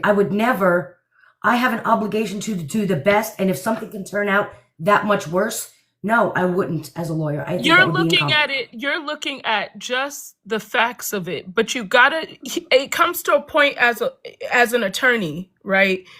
Where you come to a point where you say, okay, if I put this person on the stand, it could possibly go bad, but they're not letting me bring anything in. So right now, I have to pull at people's emotions. That's the only option I have right now. So either I'm going to pull at their emotions or go into this knowing for a fact none of this evidence would I be able to bring in. I'm going to go ahead and try with the emotions. And we can agree to disagree. I wouldn't. They do it all the time. Attorneys do this all the time. I understand. I understand what you're saying. Okay, you didn't, and his attorney didn't, and look what happened. But look, they didn't, and look what happened. We're not going to change my mind.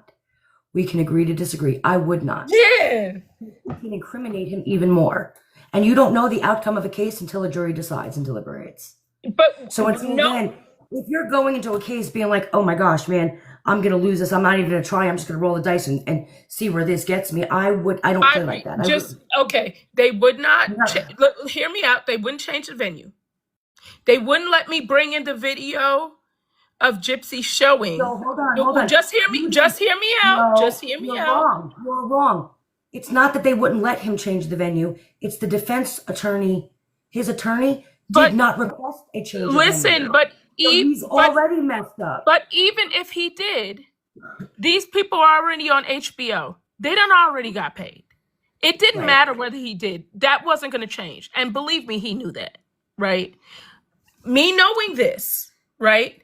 It's not about the judge. It's not about anybody else. At this point, the only hope I have is to change the jury's mind. Okay. That's it. I agree. I agree that we can disagree. You're not going to change my mind. That's just how I would come at it. And I see your point. I see why you would come at that. I just wouldn't. And I just wouldn't. I just wouldn't. See, yes, you'd have to pull at my strings to change a jury's mind, because that's automatically that, like, when they go into a strategy, they go into it like, okay, are we going to just use logic? Or if we use logic, is it and it does depend on how much of the jury is female, how much of it's male, on the strategy that I personally, if I was his attorney, if it was an all male one, I would have been rolling the dice. Or if it was more males, then, but if I knew there were moms on there and I knew that that's when I would be like, okay, we're going to have to pull at the heartstrings. Okay. So I'm going to ask you these questions.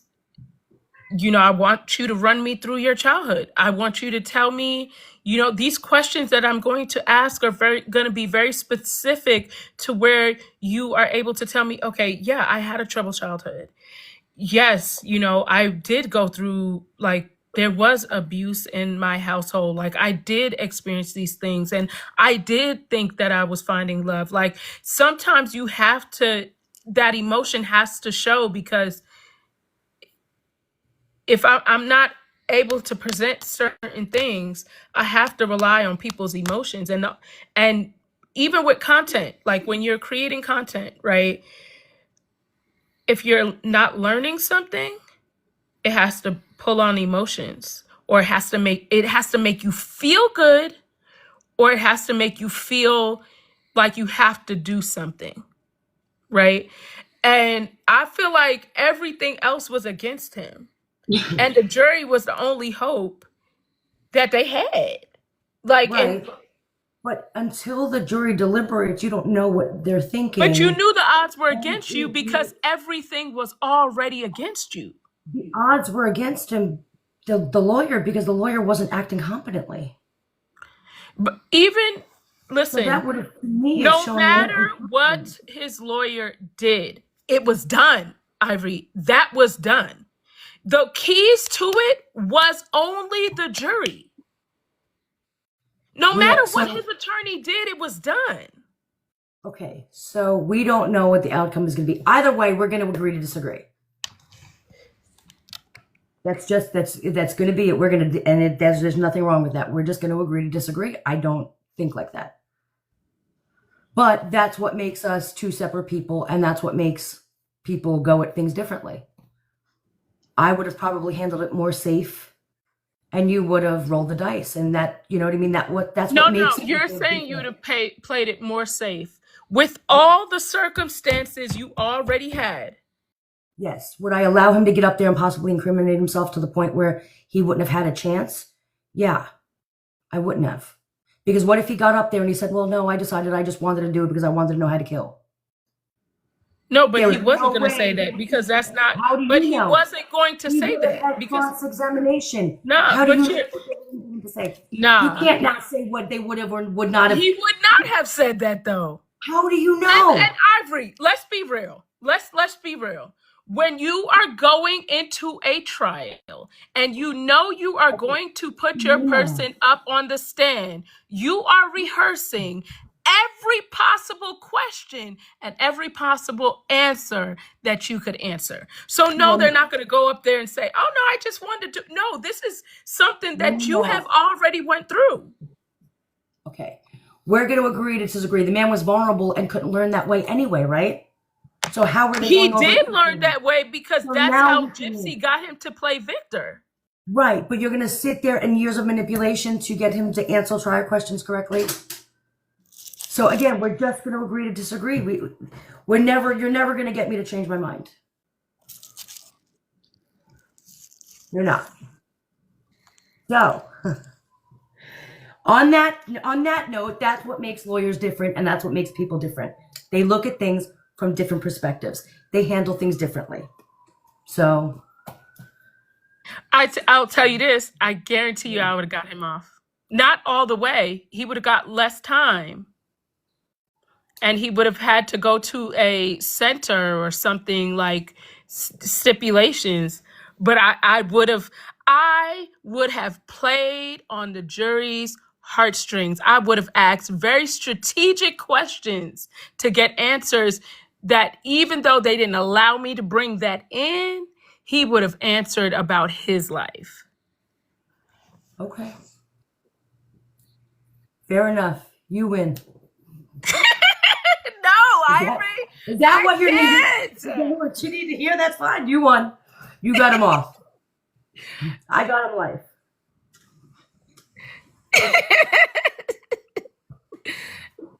Not I got him live, girl. Sure did. At least you would have got him a hung jury. I'll give you that. Yeah, that at least, right? Because if I would have, even if it was just one juror that was like, I can't confidently give him an all the way guilty verdict with what I know now. If it was just one, that would have made the difference. Just one. Because you don't have to convince all of them. If you just get one or two. Honestly, if they weren't the same jury that saw all of that crap going against him in the beginning, then maybe I would have played that way. But they already went in there with a preconceived notion of who he was. He was already had a record in the past that wasn't admissible into the trial. But that's why the only thing that would have changed it was emotion. So, that's why the only thing would have changed it would have been emotion. Okay, think about it this way. How many times you see a movie and you were like, I did not think I was going to be in here crying. But you see something and you're like sobbing over something and you're like, this, you know what I'm saying? Like, because it's emotion. Like it's like you got to tug on emotion. And I feel like when your back is up against the wall, the only option I have now is to change. I just, not with him being on the stand, I just don't think it was safe. You're not going to change my mind. He was there was no way you could play him right. He was autistic. I would have rolled the dice because I know I could have convinced at least one juror.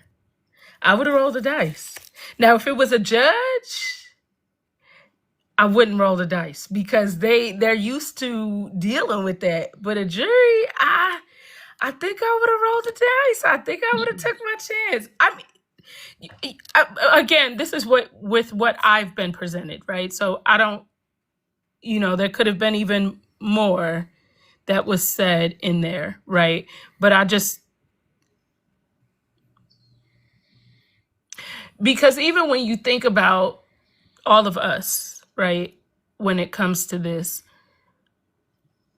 what keeps us doing it is just the sheer fact of the injustice, right? Because that's to know of how much of an injustice it was, right? And to know that how messed up it was. It's just knowing how bad that is, right? I feel like that's emotion that causes us to do that, right? We don't know him, but we know that it's an injustice, right? And we know that it wasn't right and it's not okay, right? And that for me would be the only, because I feel like what else could we write? I don't know.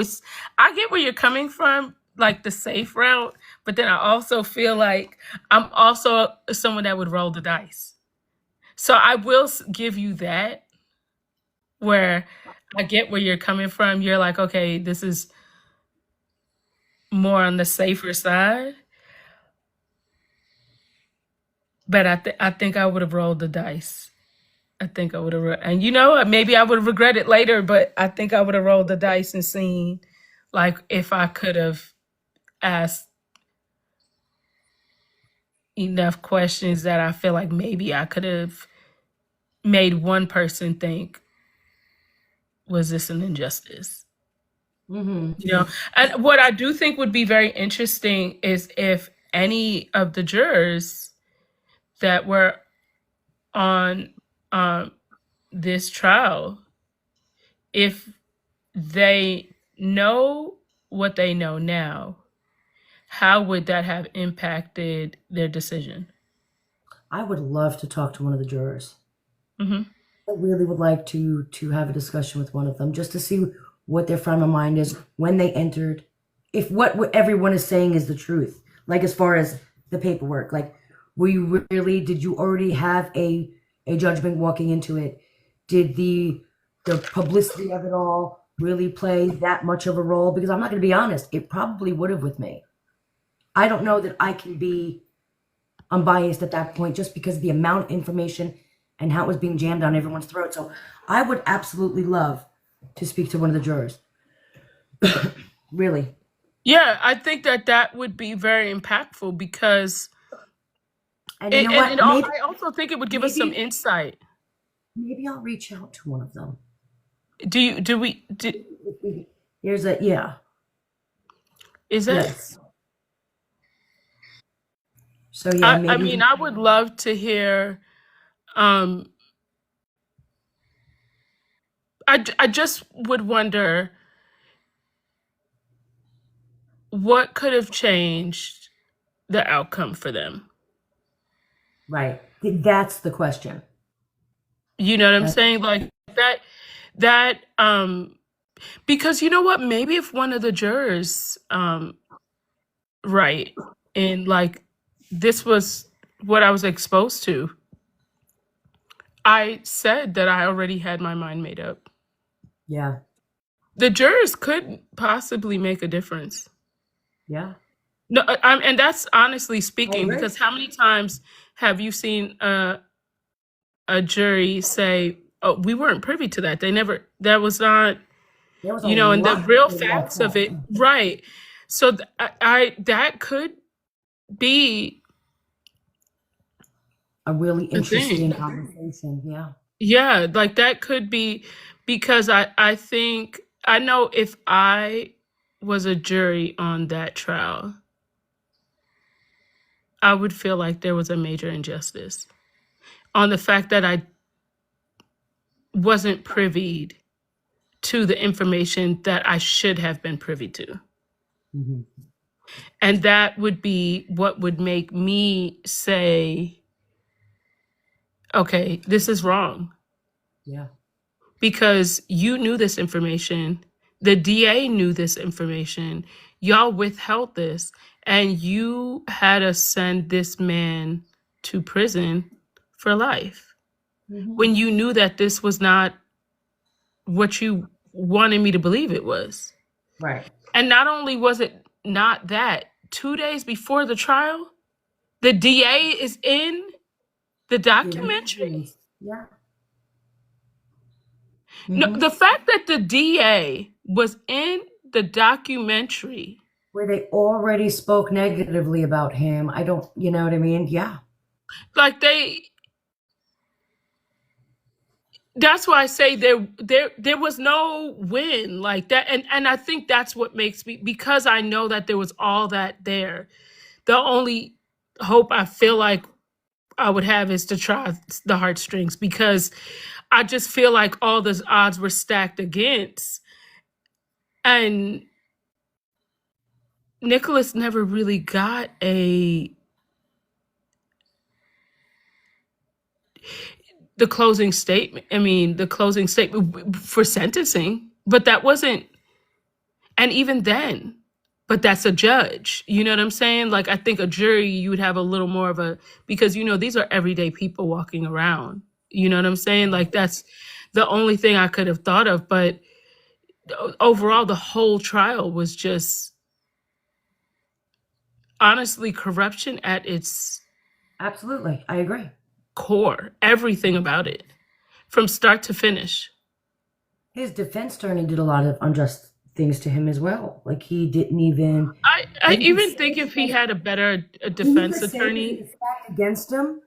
But I mean, he literally dropped the ball so Well, many you times. got to think about it this way, though. The DA showed up on that, you couldn't win. There's nothing you could have done to win. I agree. I agree with you. It doesn't. You're obligated to try. He Well, didn't yeah, even you. do due I, diligence. I'm not disputing that. His I'm client. not disputing that. But if he did try, I don't know if I think Nicholas would have such a shot right now.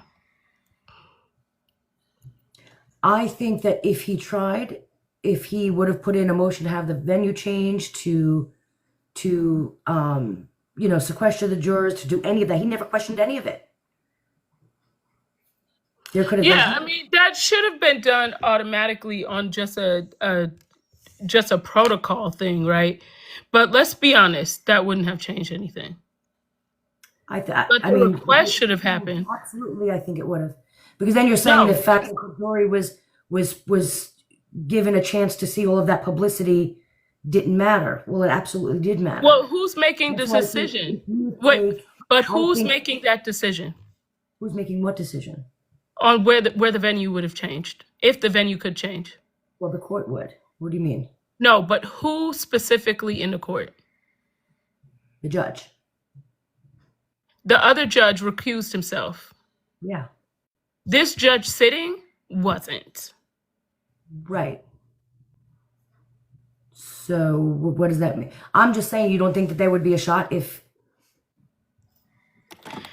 When you see the DA show up on a documentary.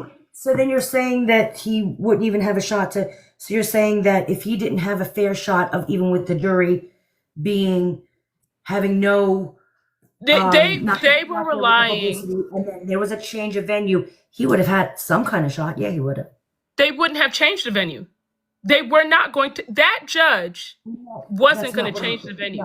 That's not what I'm saying. What I'm saying is, if they did, he didn't. His defense attorney didn't even try.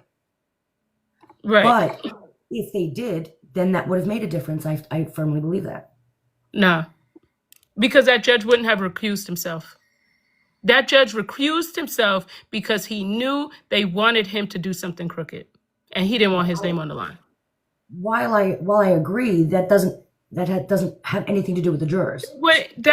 The thing is, the judge is going to make the decision on if the venue is going to change. Right. They literally had him roadblocked in. Nothing was going to change. Right. I was talking about if it did, if the venue was different and the jury selection was different because they weren't privy to the public information, I feel like. Yeah, but they weren't going to change the venue. That was not going to happen. He should have requested it regardless, right? Because that's protocol in a situation like this. But it wouldn't have changed. Right. I'm not saying that it wouldn't have changed. Because with all these odds stacked against him, that's just one more thing that they would have denied. Right. Right. So with that being said, the thing about it is, the reason why that being released 2 days before made such an impact is because Dan Patterson, Mike Stanfield, relied on the fact that came out. Right. Right. And they relied on the fact that nothing else would have changed the jurors' emotion because they automatically assumed that they would put Nick on the stand. Right. Right. So they were relying on the fact that these people are privy to this information. Right. That they already said to themselves, okay, they were exposed to this information. So whatever we show in this trial, they were exposed to this information. They already have their mind made up. The only thing that will change someone's mind is emotion at that point. If they wouldn't change the venue, they wouldn't, right? So like when you, like, that's where I feel like it's the catch-22 is it's like, well, what else can I rely on? Because now it's not up to the judge. Like the judge already dropped the ball, right? The DA already dropped the ball, right? The attorney dropped the ball. The last chance I have is to change the jury's mind. And I feel like the only way you could have is emotion. Right? So when you look at it at the end of the day, I feel like it was a situation that the jury was the only ones that could have possibly. But that's why I said I would be very interested to hear from the jury to find out Yeah. what if he would have took the stand, would it have made a difference? Right. You know what I'm saying? Because Yeah, that's a good question. that I'd definitely like to find out. that is the one thing that I wonder. That's the one thing that I feel like could have possibly changed things, and I wonder if it would have. Yeah. I don't know. Well, hopefully, maybe we could It would have find been out. rolling the dice. Not to That's try. why I said it's fair Right. enough. It would have been rolling the dice. But the only thing, if I had one thing to play on, and that the last string was emotion, my back is up against the wall. I'm gonna try that. You know, just Yeah, you're right. because as if I was his attorney, my question would be, if I don't try it, would I be okay with him getting a life sentence in good conscience? Nah. Right. You know what I'm saying? Like, so if I know like everything else was stacked against him, I already know the DA was against him, the judge was against him, I'm not really doing the best, but the jury is the only shot I have. I'm gonna have to take my chances with the jury, because the judge isn't gonna be light, because the judge is already trying to pin him. They just gave this girl this life sentence. Yeah. You're right. You know No, what I'm you're saying? right. Like, I get it. what Yeah. other option do I have? But Yeah. like I said, it would be interesting to hear. It would be at least 3 of those jurors. It would be interesting to hear from them, to Yeah. hear what, if they were presented with the information that we have now.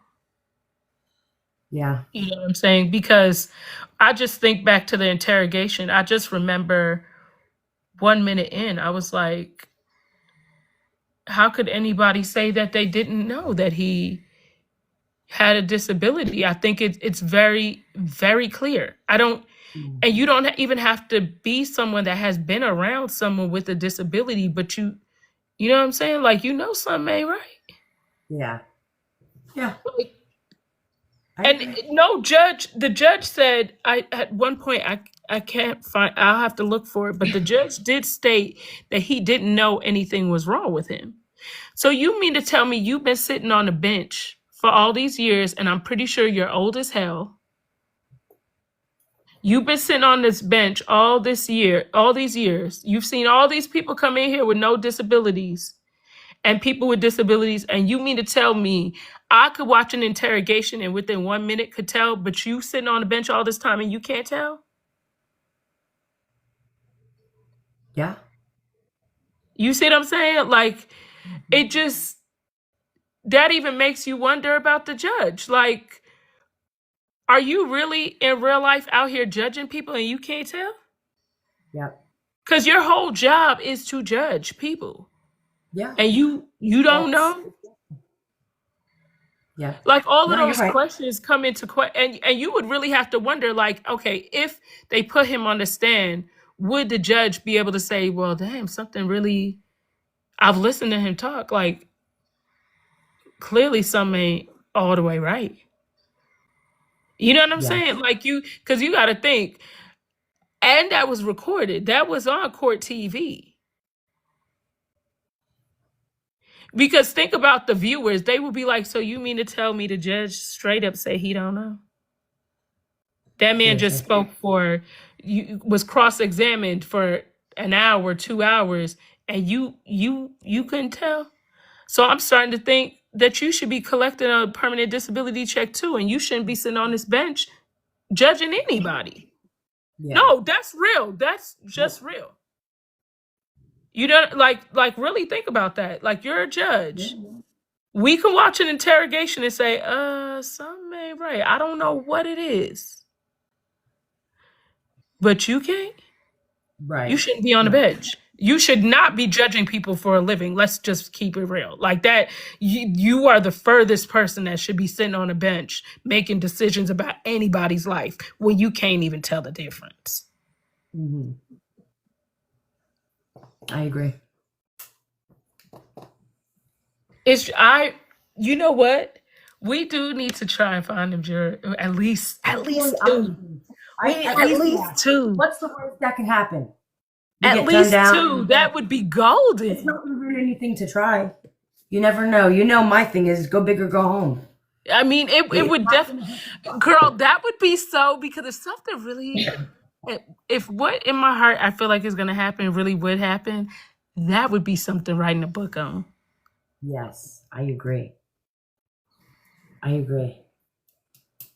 I'm really That curious. would be, because that would be, With her yeah. being and then seeing her now and knowing that the story may That's be another different. thing. Seeing her out here now, seeing him, and Still in there, and her acting like I'm not a murderer. Yeah. that it would just be very interesting to see what they think, how they feel. Because I'm going to be honest with you, if I was a juror on there, I would have a heavy heart. Mm-hmm.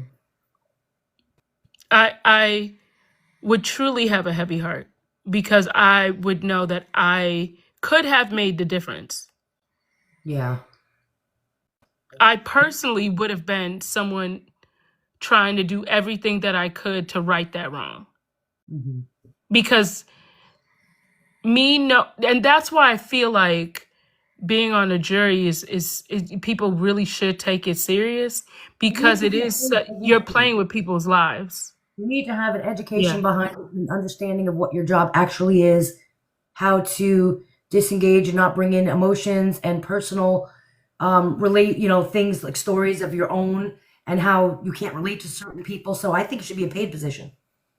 Yeah, because when you look at the media and even Gypsy's story, right? The people that believe Gypsy and fall for her stuff, they generally have been abused. Just picking anyone, yeah. Yeah.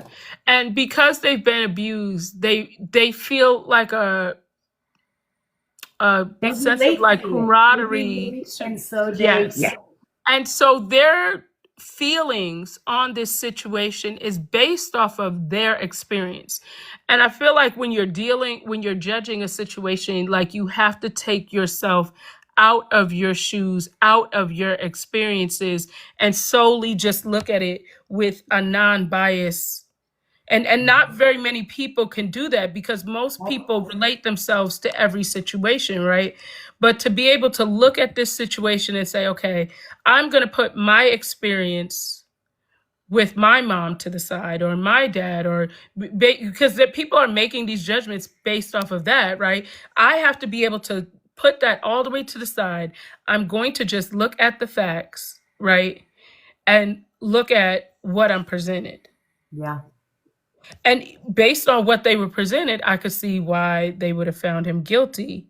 That's why I said only he, I feel like, could have made the difference. Yeah. And that's the tough part, is it is rolling the dice. But I feel like either way, you're kind of rolling the dice. But one thing you do know is emotion does sometimes change things. And I didn't really all the way believe that at first, until really becoming a content creator and realizing the things that make a difference. Yeah. You know what I'm saying? Like seeing the impact. Mm-hmm. And I feel like that kind of, because I had took this class on creating content, and when they were saying like the triggers, I was like, wow, that's kind of interesting, because that's not something I would have ever thought about. And it's not even what you're saying would have been different in your video. It might even just be the start, how you started it. Yeah. Or like that trigger word, or just something to that aspect. And that just makes me think of, okay, those are kind of headlines, what would have changed things. But I think that's something that we should venture into, is trying to speak to them. I think that may make a big... I agree. Because even if we could get one or two of them to rally behind us. Even one, that just gives us a perspective we didn't have before. Because they were there, they would know what they were kind of... We know the odds were against him, but I'm going to be honest with you. I actually think even what we've read, I think it was worse than that. Yeah. No, I agree. Yeah. And I know that sounds like maybe not, but if what we're reading is what we're reading, it had to be worse than that. Yeah.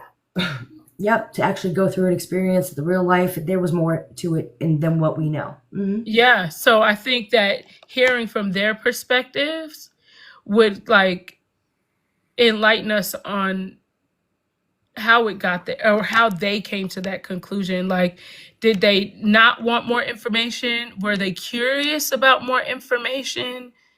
Were they just not presented it, or they told them that wasn't in, you know what I'm Yeah. saying? Like what were they told that they What was felt the like? key? What? First of all, I want to know what the questions were. Like they give them a list of questions. I want to know Yeah. what the said here. This is what you have to abide by. This is how you have to the questions you need to answer. And then I want to know if did they really feel like he was guilty, but they answered the questions and it came out as guilty, or because you can't sit there and be like, here's the questions, answer the questions, but I think he's not guilty. So was it the fact that your questions align with his guilt, but you didn't feel like he was guilty? I just think that Or they vice versa, didn't you know? give a inkling. They didn't give enough of a space for doubt, and that's why I think he could have made that difference. Right. You know what I'm saying? Like that slight doubt, like even if just a 1 or 2% doubt that something you would, because they didn't present enough, right? But they didn't present enough intentionally, Correct. right? And when you think about that aspect of it, it makes you wonder, is it any one thing that made you think for sure? Or Right. was it everything together? So they literally give you a list and you have to answer the questions and it says like Right. if these. So that's my whole thing. Like, are they going with would emotion have changed it? Because it's like this, I answer these questions and this says he's guilty. So that's my question is, did you think he was innocent, but this said that he was guilty? And so there really was any, you know what I mean? Or because if you answered all these questions and there still was no doubt, like I just wanted to see how they're. Well, they said that they came back fast, right? I think because they weren't presented with any There resistance. wasn't any evidence of There any was no fact that he came back. resistance, right? And I think had there had been some resistance, there things would have came into question, right? Now at that point they may have asked, well, is there any more information on this? But they weren't really met with resistance because they couldn't bring in some of that stuff, right? Like even if they would have just allowed the video of Gypsy showing, instructing him, I think just that video alone could have made a difference. Yeah, absolutely. That would have made. I think that would have changed the whole scenario. Right. So that's where it's like the fact that that wasn't brought in, right? Even the whole like how Damona came up and like his autism and how it played hand in hand, like those are any one of those things, even if it wasn't everything, but any one of those things could have created doubt. Because I personally know that I would have had a doubt if any one of those things were to brought to the table. Right. I agree. And Yep. that's kind of where, so if you're not letting me bring anything like that in, I'm gonna have to throw him into the game. Because I don't have, you know what I'm saying? Like, what other choice do I really have? Like, you won't let me bring this in. The best I got for you is the actual proof right here. Because you're not gonna let me bring nothing in. And I just truly believe they relied on the jury having that previous information from the news, that show coming out, and that was a slam dunk. And the fact that they already said, like, I had made up my mind. There's always something that could change it. Yeah. You know what I'm saying? Like but it just wasn't. And that's where I would really be interested in speaking to them. Me too. Because if they said, look, if they would have brought the video in of Gypsy instructing him, that would have changed my mind. That would have created some doubt. That lets you know right there that alone, because not based off of any information that they're currently seeing on social media. Put that to the side. Right. Just look at what the courts had at that time. Would any one of those things made a difference? Because if all of those things were brought in, it would have made a difference. But would any one of those things singly by itself made a difference? Yeah. I think so. Mm-hmm. Even if you were like, okay, I'm 70% sure he's guilty, but that instructing him kind of puts that, it's that one. Because I feel like we were all like that before we learned about the chromosome disorder, before we learned about this FOIA. That instructional video all had us questioning, can we really say, all of us? Because we found more and more information out over the year, right? Mm-hmm. But and the fact that Stanfield said that was a hard pill for him to swallow when that was presented tells you that he himself knows if that was brought into trial, that would have been a deciding factor. It absolutely would have. I agree. It absolutely would have. So he did everything to make sure that didn't go in. So for him to be sitting his ass in that minivan, talking his stuff, he's scum. Yeah, I agree. Because that right there is everything that we needed to know. He himself said that was a very hard pill to swallow. That lets you know that he knew that could have put the nail in the coffin for her. Yep. Yeah. But if they would have showed that, they would have been like, why did she get a plea deal? She instructed him on how to do it. That's why they didn't let that come in. No, they couldn't. There's no way. There's no way. Thank you, Lisa. That's why I would have been like, I got to throw him into the court. I got to throw him into the game, because if you are beating everything, the only thing I could do is hope my client could at least show that. I mean, because you can't, I don't feel like you could really act like you have autism. Yeah. And a low IQ. Mm-hmm. You can't act that. You get what I'm saying? Like, that is something that you could kind of be like, nah, something was, because it's not just the autism, it's the low IQ. And for him to not be able to read the room, because he wouldn't have been able to read the room in the courtroom. No, he couldn't. That would have been a dead giveaway. Yep. That's the only thing. Good night. That's the only thing that's the only thing I could think, because when I look at just how badly the odds were stacked against him. And you have to think, did he really think the odds were stacked against him? I don't think Nick thought that. No, I don't think he had that kind of understanding. And that's what makes it extra sad to me. Yeah, I agree. But with that being said, it's 12:30. You know I got to get these kids to school. My kids, I know. Mine have got to be in early tomorrow for Run Club. And so it's an extra hour early tomorrow. They go and say do this marathon run thing. So, yeah, they have to be up super early. But, yes, we will talk about reaching out to the jurors, because I think that's a great idea. I think I convinced Ivory, y'all. You did. I waved the white flag. You win. No, legitimately, or you're just saying that?